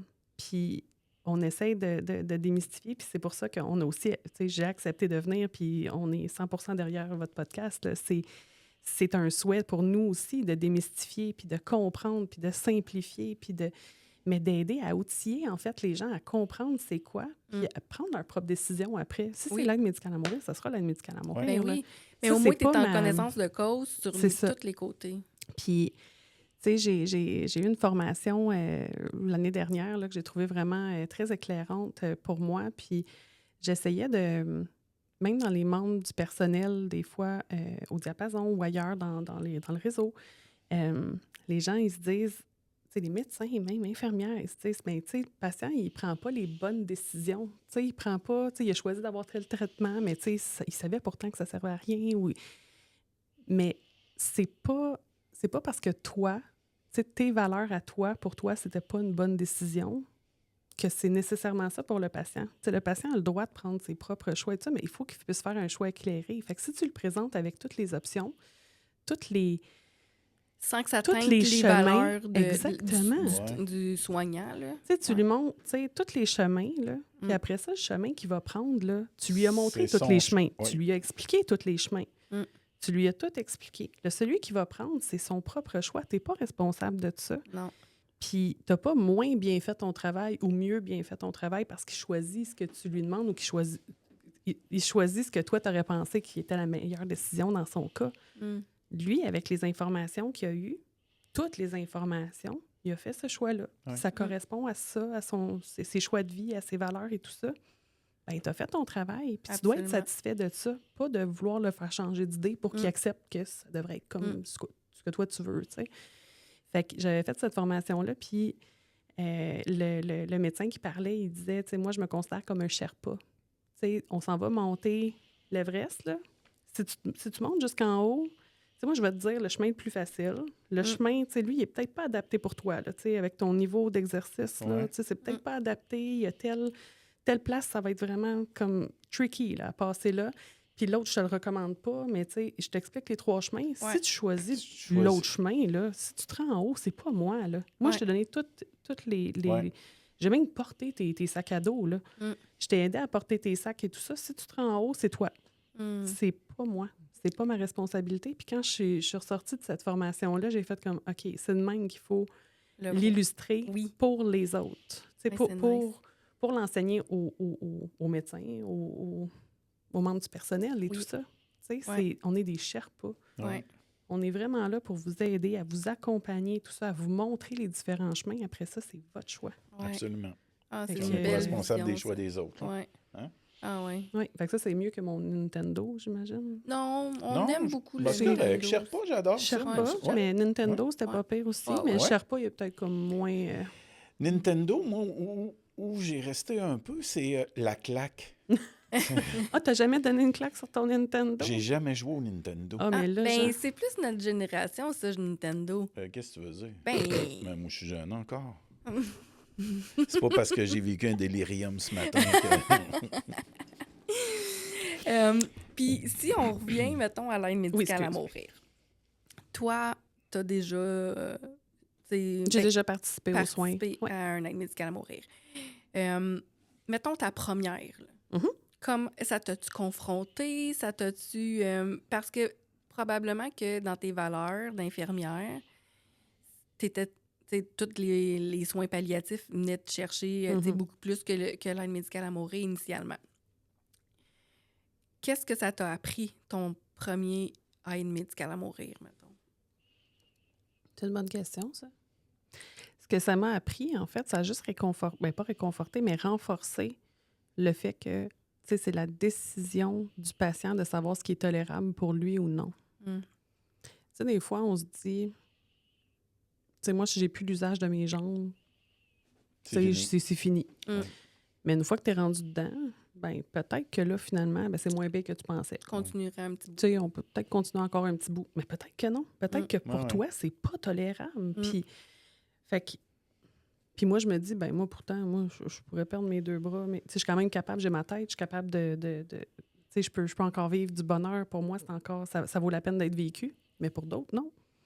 Tu sais, fait que c'est vraiment juste de, tu sais, qu'est-ce que pour le patient, lui, n'est pas tolérable? Ouais. C'est vraiment ça. Hey Jean, je sais pas si tu t'en souviens, là, je sais pas si on l'a dit dans un podcast ou juste dans une discussion, toi puis moi, là, mais tu sais, à un moment donné, on parlait que les soins palliatifs, bon, l'aide médicale à mourir, les soins de fin de vie évoluent vraiment beaucoup. Oui. Puis t'as même dit à un moment donné, je me demande si on va venir, tu sais, pour éviter les suicides traumatisants, les pendaisons, peu importe la façon qu'ils décident de mettre fin à leur vie. Oui, là, je suis vraiment consciente que dans un suicide, il y a une détresse psychologique là, avant qu'il faut être traité. Mais tu sais, il y en a, là, tu sais, moi, je l'ai vécu, là, quelques fois ici, tu sais, les familles, ils disent, écoute, il n'a jamais été heureux. Il a jamais voulu vivre. Puis sa décision a été de mettre fin à ses jours, que, encore là, il faut respecter en tant que famille parce que c'est sa décision. Même s'il a travaillé, qu'il a eu qu'il a été entouré d'une belle équipe d'accompagnement au niveau psychologique. Mais des fois, c'est inévitable. Ben, en tout cas, je pense que des fois, ça peut être inévitable. T'sais, est-ce qu'à un moment donné, suite à un long, je sais pas... Un processus, parce que, d'après moi, ça va prendre un processus. Ça prend un processus. En fait, ben, c'est relativement proche. En tout cas, c'est discuté là, par rapport aux maladies mentales. Fait que c'est discuté, c'est retardé parce que c'est ça amène des enjeux éthiques. Là. Oui, beaucoup. L'AMM de base, ça amène des enjeux éthiques, justement. Mais encore plus dans les cas, encore plus similairement pour les maladies mentales. Donc, c'est quelque chose qui est un projet, je pense, par le gouvernement et tout ça, mais qui n'est pas encore en place. Là. OK. Fait que tu vois, c'était pas fou de se poser la question. Hein? Ben, moi, j'ai perdu beaucoup d'amis, sincèrement, là, qui se sont enlevés la vie. Puis, tu sais, quand on dit le clown triste, là, des hommes, ben, c'est des hommes en grande majorité, là, ceux que... heureux. Tu sais, en avant, comme ça, là, ils vivaient le bonheur. C'était incroyable. Il y en a un qui avait une carrière en humour, puis paf, parti subitement comme ça, que tu fais. Man, t'as plein d'amis autour de toi, c'est comme... Des fois, la souffrance, on la voit pas nécessairement. Ben non, c'est ça. C'est pas quelque chose qui est palpable, là, tu sais, tu fais comme, oh, il souffre à dire celui-là, là. Ouais. Non, c'est ça. Fait que, tu sais, c'est un geste qui tu sais, on peut pas retourner en arrière, là. Mais c'est ça, c'est la détresse de la personne, puis ça paraît pas tout le temps non plus. Donc, tu sais, comme on disait, qu'est-ce qui est tolérable puis qu'est-ce qui l'est pas? C'est vraiment en questionnant la personne qu'on est capable de savoir ce qu'il l'est ou ce qu'il l'est pas, mais des fois, on le sait pas pantoute, on l'a même pas vu venir, là. Fait que c'est particulier. Mais c'est ça. Pour l'aide médicale à mourir, c'est polarisant comme approche, comme soin. Là. Il y a des gens qui sont complètement contre, donc complètement pour. D'autres qui sont comme... Puis d'autres qui sont des petits électrons libres entre les deux, selon un peu ça. De notre côté, mais c'est ça, on a au diapason... maintenant, ce qui est la politique actuelle, là, c'est que on peut être admis, qu'on ait débuté ou non des démarches pour l'aide médicale à mourir, on peut être admis. Par contre, on doit maintenir notre pronostic de notre maladie, doit être encore en bas de 2 mois. Donc, c'est pas quelque chose qu'on peut faire à l'avance. Donc, si jamais on a une condition, une maladie à pronostic réservé, puis on a un pronostic de 6 mois, 12 mois, même, on ne sait pas exactement, on peut pas rentrer à la maison au diapason pour recevoir son soin si on se dit, ben moi, je veux mourir dans 2 semaines. J'ai un pronostic de 2 semaines. OK. Ouais, mais non, ça marche pas de même. OK. Il faut quand même garder la mission de la maison qui est d'offrir des soins de fin de vie pour les patients en bas. C'est qu'il y a une maladie à pronostic en bas de 2 mois. OK. Fait qu'il faut que ce soit de notre maladie qu'on est en train de mourir.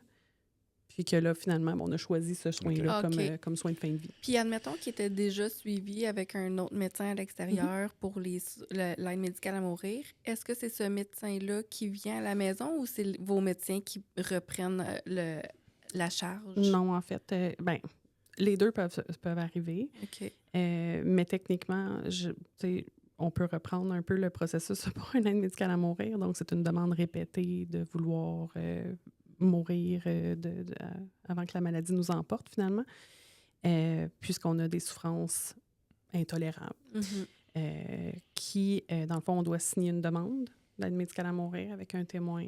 Après ça, on doit avoir une évaluation par le médecin évaluateur 1, qui va être celui qui va nous donner le soin d'aide médicale à mourir quand ce sera le temps. OK. Et on a besoin d'un second médecin évaluateur qui confirme l'admissibilité du patient. Donc, le médecin 1, une fois qu'il a débuté ces démarches-là, il s'engage à donner le soin à ce patient-là quand il le voudra. OK. Fait que si la démarche se fait à l'externe, avant d'arriver au diapason, techniquement, le médecin qui a fait l'évaluation 1, il va devoir se déplacer puis venir la faire à la maison au diapason quand le patient va le vouloir. Ça peut être quand même, si jamais, le patient il était à Sherbrooke, mettons, à ce moment-là, puis qu'il avait fait des démarches, puis que c'est un médecin de Sherbrooke qui avait fait les... peut-être que c'est pas... c'est un peu compliqué là, de faire venir quelqu'un de Sherbrooke jusqu'ici. Je dis pas que ça se fait pas, là, mais peut-être qu'il sera pas intéressé à venir. À ce moment-là, on peut répéter le processus. Puis là, il faut recommencer. Refaire, OK. Puis est-ce que des fois, les médecins du diapason vont être le médecin 2? Font-tu les évaluations? Oui, OK. Oui. OK. Oui, on va faire l'évaluation 2 ou l'évaluation 1 selon les médecins aussi. Il n'y a pas d'obligation. Les médecins ne sont pas obligés. Par contre, on est obligé d'entendre la demande et de trouver quelqu'un. OK. Puis, es-tu capable de nous en parler un petit peu, de la réaction, vos médecins?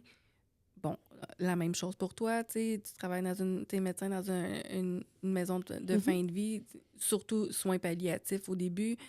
Quand que la maison du diapason a accepté, de donner de l'aide médicale à mourir, comment que ça a été reçu? Est-ce que... Comment que... moi, je suis curieuse de savoir le médecin qui a donné la dose létale à quelqu'un, comment qu'il vit ça? Est-ce qu'il vit ça un peu comme dans les soins palliatifs, à toutes les fois qu'ils vont prescrire quelque chose pour soulager une douleur? Ou il voit plus durement, du fait que c'est vraiment... En tout cas, tu comprends ce que je veux dire? Oui, tout à fait. Je te dirais qu'il faudrait le demander à quelqu'un. Ouais. Je peux voir avec mon équipe s'il y en a qui seraient intéressés de venir partager leur vécu au travers de ça. On en a qui choisissent de ne pas en faire.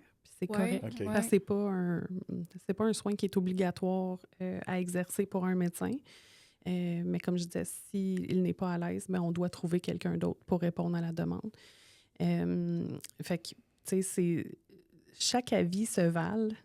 En tant que professionnel, il y a certains médecins, dans leur code, c'est first do no harm. Fait que, ils ne sont pas censés causer la mort d'un patient. Fait qu'il y en a pour qui ça ne fait pas de sens pour eux, puis ils ne veulent pas embarquer là-dedans, puis c'est correct. Puis il y en a d'autres qui, soit que la loi était déjà passée, fait que quand ils ont fait leur cours de médecine, c'était déjà là-dedans. Puis, la jeunesse je sais pas, assez plus adaptée plus facilement peut-être au travers de ça. Il y en a qui sont adaptés quand même s'ils étaient plus de la vieille école. Là. Mais c'est ça, c'est quand même plus facile à accepter, je pense, pour les médecins pour qui ça faisait déjà partie de la réalité quand ils sont engagés en médecine, quand ils sont allés faire leur cours. Fait que pour eux, c'est plus comme un offre de soins complet, puis d'aller vers le désir du patient, mais de vraiment l'administrer, peut-être la personne qui l'administre. Je pense qu'il faudrait valider avec eux. Comment eux se sentent au travers de ça. Nous, les infirmières, en fait, que ce soit moi ou un membre de mon équipe des soins infirmiers qui qui assiste le médecin, en fait, on lui donne les seringues une à une. Puis c'est lui qui va pousser la médication là, dans le soluté du patient, là, dans le cathéter qu'on va avoir installé.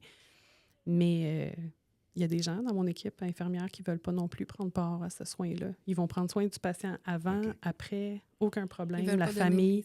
Mais pour eux, de prendre part à ce soin-là, c'est trop confrontant dans leurs valeurs. Puis ils ne veulent pas. C'est correct, on respecte ça. De toute façon, on ne peut pas les obliger en tant que gestionnaire, mais c'est ça. On va juste les épauler, puis on va s'assurer qu'il y a quelqu'un qui va pouvoir être présent pour assister le médecin. Fait que c'est ça. On donne les 9 seringues une après l'autre, puis dans le bon ordre, bien sûr. Idéalement. Idéalement, dans le bien. Est-ce que vous seriez intéressé à savoir qu'est-ce qu'on donne? Ben, moi, c'était ma prochaine question. Ah, bon. Ben, avant, j'avais une niaiserie, mais on peut skipper la niaiserie. Oui, on peut skipper la niaiserie. OK, d'accord. Ah non, Karine avait l'entendre. Sinon, pour le partage j'ai une amie qui tourne dans Stat. Fait qu'on pourrait peut-être, elle pourrait venir nous expliquer là, comment elle se sent, puis partager. Sinon, Caroline Daverna, dans Dr. Mary. Oui.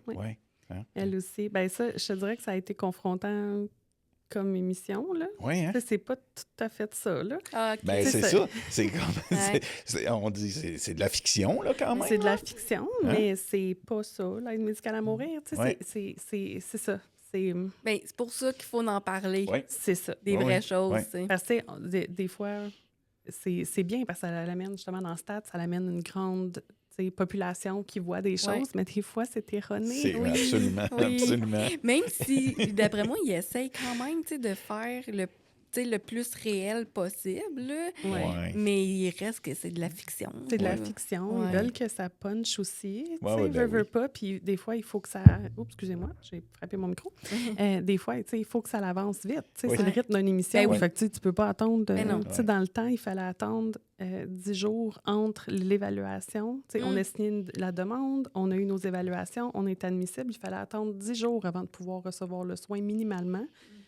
C'était encore en vigueur dans ce temps-là quand que Stat, ça l'a passé, mais ça s'est tout fait dans la même journée, là, dans Stat. Là. fait que les gens, ils s'attendent, mais ils disent, ben oui, mais dans Stat, ça a passé. Là, pourquoi je peux pas l'avoir aujourd'hui? Là? Je le demande là, pourquoi je peux pas l'avoir? Mais ça prend même une préparation. Là, même si on n'a plus le 10 jours là, de délai, là, ça prend quand même une préparation de préparer ces trousses-là. Là, puis ça se fait pas à la maison du diapason, ça se fait pas chez nous. On fait affaire à une pharmacie d'officine. Puis notre pharmacie d'officine, la pharmacie là, va chercher des pilules, le genre, là. Elle ne fait pas des trousses d'AMN.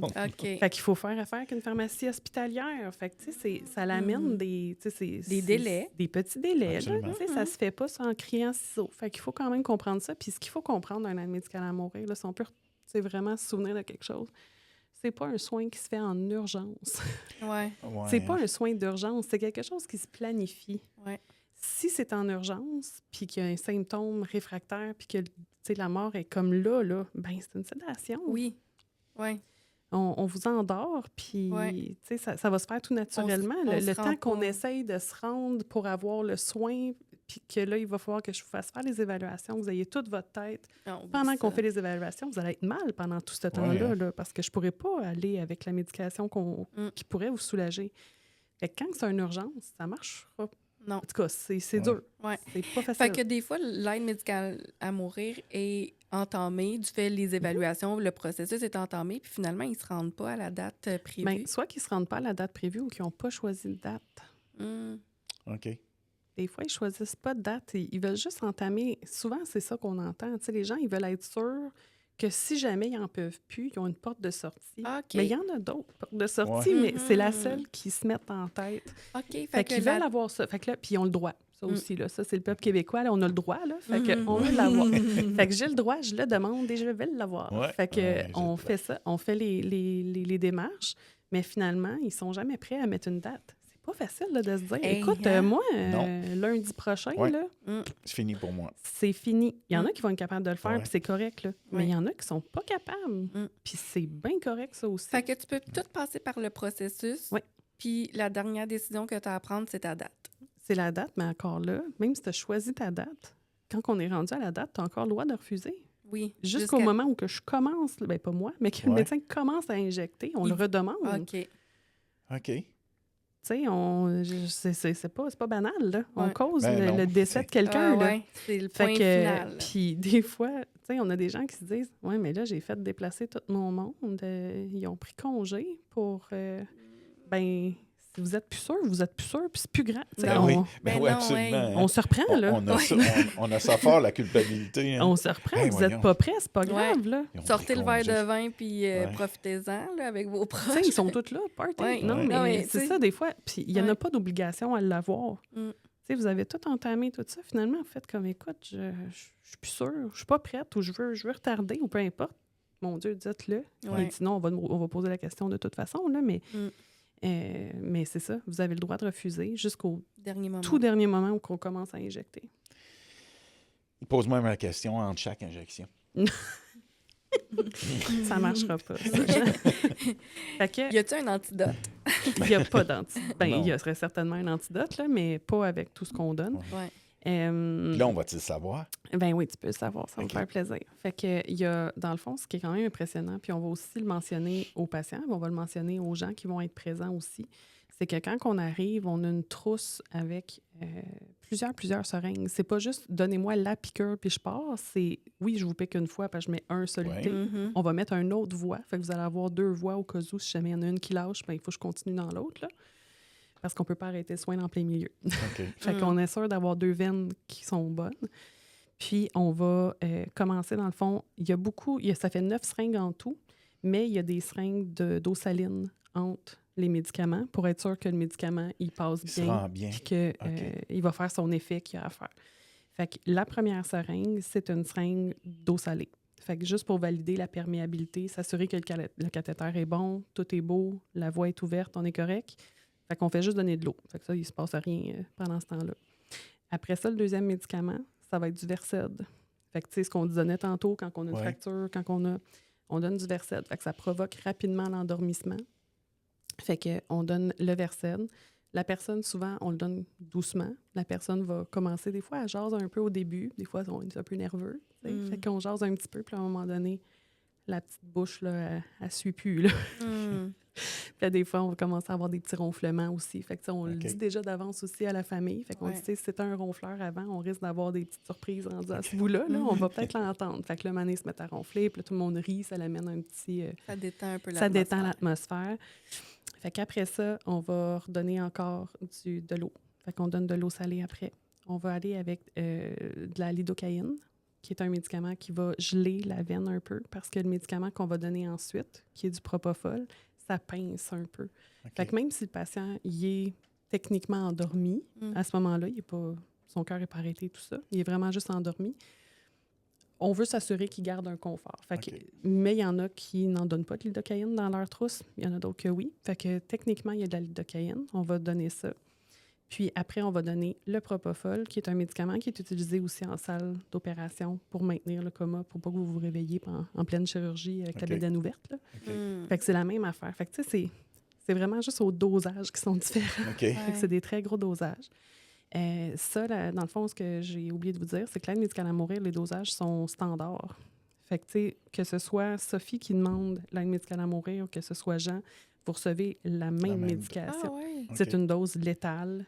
Pour Tu tous. sais, c'est comme... Il n'y a pas grand monde. OK. Tu sais, oui, des fois, on va avoir besoin d'une deuxième trousse, là, mais c'est extrêmement rare. En tout cas, dans mon exercice, je n'ai pas eu à me rendre à la deuxième trousse. De recommencer le processus avec ou d'aller avec une deuxième vague, je n'ai pas eu besoin. Mais techniquement, c'est ces 9 seringues-là, puis on en a en masse. Fait que le propofol, fait que c'est 2 grosses seringues de liquide laiteux. On dirait du lait. Fait que c'est ça. On donne ces 2 seringues-là, souvent au milieu ou vers la fin de la première seringue. Des fois, la respiration va déjà arrêter à ce moment-là. Fait que, où elle va devenir vraiment beaucoup moins ample. Par la suite, on va quand même continuer. Tu sais, si la respiration, elle arrête, si le cœur arrêtait entre-temps, on continue, on fait tout le kit pareil. Il faut que vous le OK. fassiez. On le fait au Jusqu'au complet. bout. On le OK. fait jusqu'au bout là. OK. pour s'assurer que c'est ça, le cœur ne reparte pas. Là. Donc, fait que c'est ça. Fait qu'on a donné au début notre eau salée, on a donné notre Versed pour faire dodo, on a redonné de l'eau salée, on a redonné la lidocaïne qui est optionnelle, mais que plusieurs médecins utilisent pour pouvoir geler un peu pour s'assurer du confort du médicament qu'on donne après. 2 seringues de propofol. Puis après, on va redonner de l'eau encore pour s'assurer que le propofol y est rendu. Puis après, on va donner du rocuronium, qui est un curare, qui va paralyser, en fait, les muscles, le cœur, le diaphragme et tout ça, qui va s'assurer que ça ne reparte pas. Et on va redonner encore une seringue d'eau pour s'assurer que le curare il est vraiment rendu dans la circulation sanguine. Des fois, autant qu'il y a des patients qui peuvent partir pendant le soin, c'est qu'on n'est pas, on n'a même pas rendu au bout, puis on le sent déjà plus le pouls, il y a déjà... autant qu'il y a des gens, même une fois que tout est administré, souvent il faut attendre 1 minute, 2 minutes, 5 minutes. On n'aura pas de reprise de la respiration, mais le cœur, il va arrêter par lui-même, mais un petit peu plus longtemps. Donc, on laisse un peu de temps à la famille, on revérifie encore, puis là, le patient, il nous a quittés. Le plus longtemps que ça t'a duré, c'est quoi? Pour après qu'on ait tout fini? Oui, les 9 seringues. 2 minutes, 3 minutes. Ah oui, OK. Ça, c'est... Des fois, le temps, il nous paraît long, mais finalement, il n'est pas long, là, mais je dirais peut-être, c'est ça, 2 minutes. Mais habituellement, les gens... j'ai jamais eu besoin qu'on ait à réouvrir un autre trousse ou de donner la deuxième partie de propofol ou quoi que ce soit de mon côté, mais je sais qu'il y a d'autres milieux qui ont eu besoin de le faire, là. Puis, mettons là, que c'est après combien de temps que vous pas prendre panique, là, mais tu sais, que vous faites comme « Oh mon Dieu, ça va-tu me prendre un autre...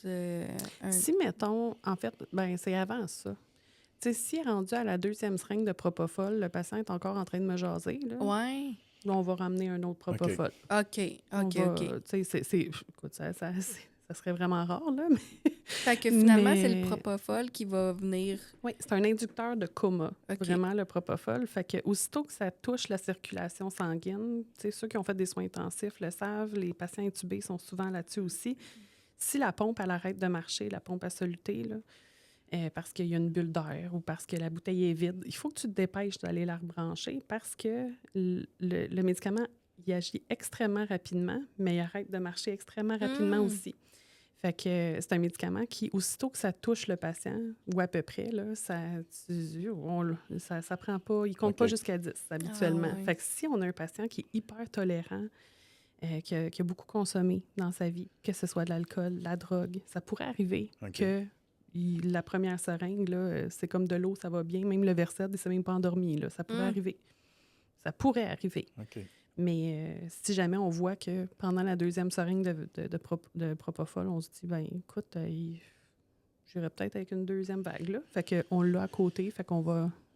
On s'ajuste. Mais est-ce que vous redonnez juste le propofol ou vous refaites toutes les 9 seringues? On refait. Souvent, la première intention, ça va être de refaire le propofol. Fait qu'on continue le propofol, on va refaire un autre propofol après. Puis, on va aller avec le rocuronium en dernier. Mais si avec tout ça, ça ne marchait pas, on a quand même un autre trousse qui est avec... On arrive toujours avec 2 trousses au cas où. Fait que si jamais il y avait quelque chose, mais comme je vous dis, je n'ai jamais eu besoin de me rendre jusque-là, puis j'ai jamais eu besoin de faire la deuxième ronde de propofol. Mais ça ne veut pas dire que ça n'existe pas, là. C'est peut-être juste la clientèle qu'on a eue qui n'était pas nécessaire. J'étais tellement curieux. Sérieux. Intéressant. Oui, je trouvais ça fascinant. Puis il n'y a pas longtemps, j'ai eu un couple qui, elle avait décidé... elle avait une maladie, là, puis là, elle n'était plus capable.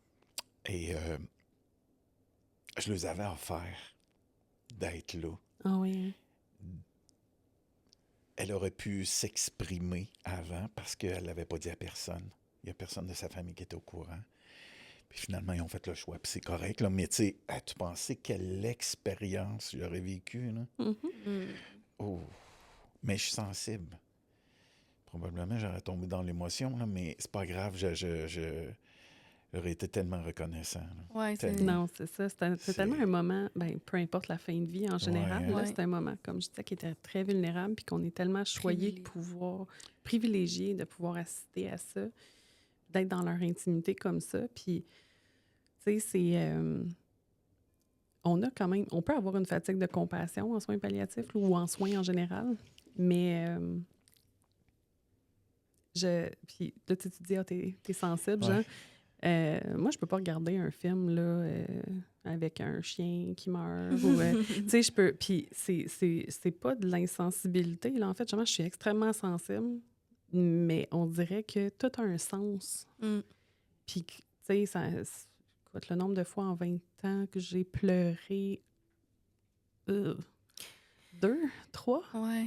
Mais C'est tu sais, je comme suis pas insensible, Non. je m'implique, je connais les membres de la famille par cœur. C'est juste que tu le vis différemment. Tu l'accueilles peut-être plus, Ouais. puis tu es reconnaissante Mais comme qu'on disait, c'est un privilège de pouvoir d'être dans la vulnérabilité de quelqu'un. Là. C'est un privilège. Vraiment, je là. Puis tu sais, on peut juste améliorer sa façon de partir. Absolument. Fait que, si tu as tout donné, ce que tu pouvais, tes connaissances, ta présence, c'est ça, tu finis satisfait quand même si ça n'a pas tourné exactement comme ça devait. Fait que c'est vraiment juste, si on peut apaiser pour le patient ou pour ses proches la douleur émotionnelle, la douleur totale là, qu'ils vivent, bien, on a fait notre job. Oui. Fait que... En tout cas, moi, j'ai le goût de te dire, Karine, bravo, parce que, je trouve qu'on est chanceux d'avoir des infirmières comme toi qui est capable, d'avoir cet accueil-là, d'être capable d'accompagner, puis, en tout cas, je souhaite... si j'ai à être en fin de vie à un moment donné, d'avoir une infirmière comme toi. Mais je veux pas te dire, Sophie, je veux pas te le répéter, mais c'est sûr que tu vas mourir. Oui, mais oui, mais oui. Mais tu es vraiment casseuse de party. Mais non, mais moi, j'accueille très bien la mort, là, mais... C'est correct. Mais c'est vraiment, c'est ça. Un jour, ça va nous arriver. Absolument. Mais je comprends très bien. Puis je prends le compliment. Parce merci. qu'on est chanceux. Mais c'est ça. Tout le monde devrait avoir cette chance-là. Mais c'est en s'ouvrant aux discussions, en s'ouvrant à quand les gens disent écoute, on aurait l'équipe des soins palliatifs ou l'équipe. Écoute, il y en a dans les milieux qui vont même jusqu'à cacher que c'est l'équipe des soins palliatifs, puis ils vont dire, c'est l'équipe de gestion de symptômes. Mais, tu sais, d'ouvrir d'ouvrir vos horizons, vos tabous, puis juste faire comme, écoute, je vais les rencontrer, je vais juste voir qu'est-ce qu'ils ont à m'offrir, puis vous n'êtes jamais obligé de refuser, d'accepter ou de peu importe ce qui vous est offert. Fait que, faites juste ouvrir la porte. Oui. Aller chercher toutes les informations, puis... Puis vous pourrez faire votre choix le plus éclairé après, là. Absolument. Ça a été intéressant, hein, Jean? Oui, vraiment. Puis, non, mais avant, j'aimerais ça... tu sais, moi, j'écoute beaucoup de Netflix, là, tu sais, et, mettons, je suis millionnaire, là. Est-ce que je peux faire changer la seringue d'eau salée par du champagne, comme dans Dr. Mary? T'as le droit de boire du champagne avant. Pourquoi tu voudrais pendant puis que je te le donne intraveineux? Tu pourrais même pas y goûter. Ouais, je pourrais avant. Mais tu sais, tu peux... Tu sais, on a des gens qui vont se faire un déjeuner avant. On a des gens qui... Puis même... Mimosa. Tu sais, avant...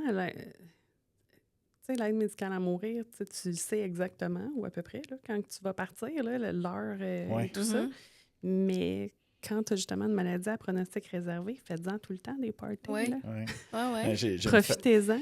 Une famille que j'ai rencontrée, elle, c'est ce qu'elle me disait. Elle dit son mari voulait absolument avoir la possibilité de rencontrer tous les gens qu'il aimait, un par un. Et puis, c'était drôle parce qu'elle dit, il nous accordait 5 minutes. Elle dit, il y avait un horaire. On a 5 minutes chacun. Tout le monde a passé. Tout le monde. Ses amis. Tout le monde. Fait que là, il dit, là, je peux enfin partir tranquille. J'ai dit aux gens que j'aimais, je vous aime. Exactement. Parce qu'il dit, je voulais pas être surpris par la mort. Mais tu sais, il y en a des proverbes qui disent, regardez la mort en face, là. Ben oui, effectivement. On ne la laissera pas gagner dans le sens que, tu sais, on va essayer d'apprendre au détour. On va mourir pareil, là. On va essayer de se faire des... On va falloir qu'elle court après moi. Karine, c'était... Puis je pense que si on voudrait, on pourrait en parler encore longtemps. Ben, en tout cas, si on a d'autres questions, puis que si on s'en fait poser, écoute, on te réinvitera. Là. Ça a été vraiment une belle rencontre. Vraiment. Merci beaucoup. C'était fantastique. Oui, merci. Ça a été vraiment... c'est un plaisir pour moi d'être ici avec vous autres, puis continuer votre beau travail. Merci beaucoup. On a la même mission, puis, de démystifier, comprendre et simplifier. Oui. OK. Alors, Merci. comme on dit tout le temps, Oui. parlez-en. Oui. Parlez-en. Hey, merci. Merci, Jean. Bye, Sophie. Merci beaucoup. Merci, Karine. Bye! À notre technicien de son, vous ne le voyez pas, lui, mais Dominique Lacasse ici à la technique de son aujourd'hui. Dom.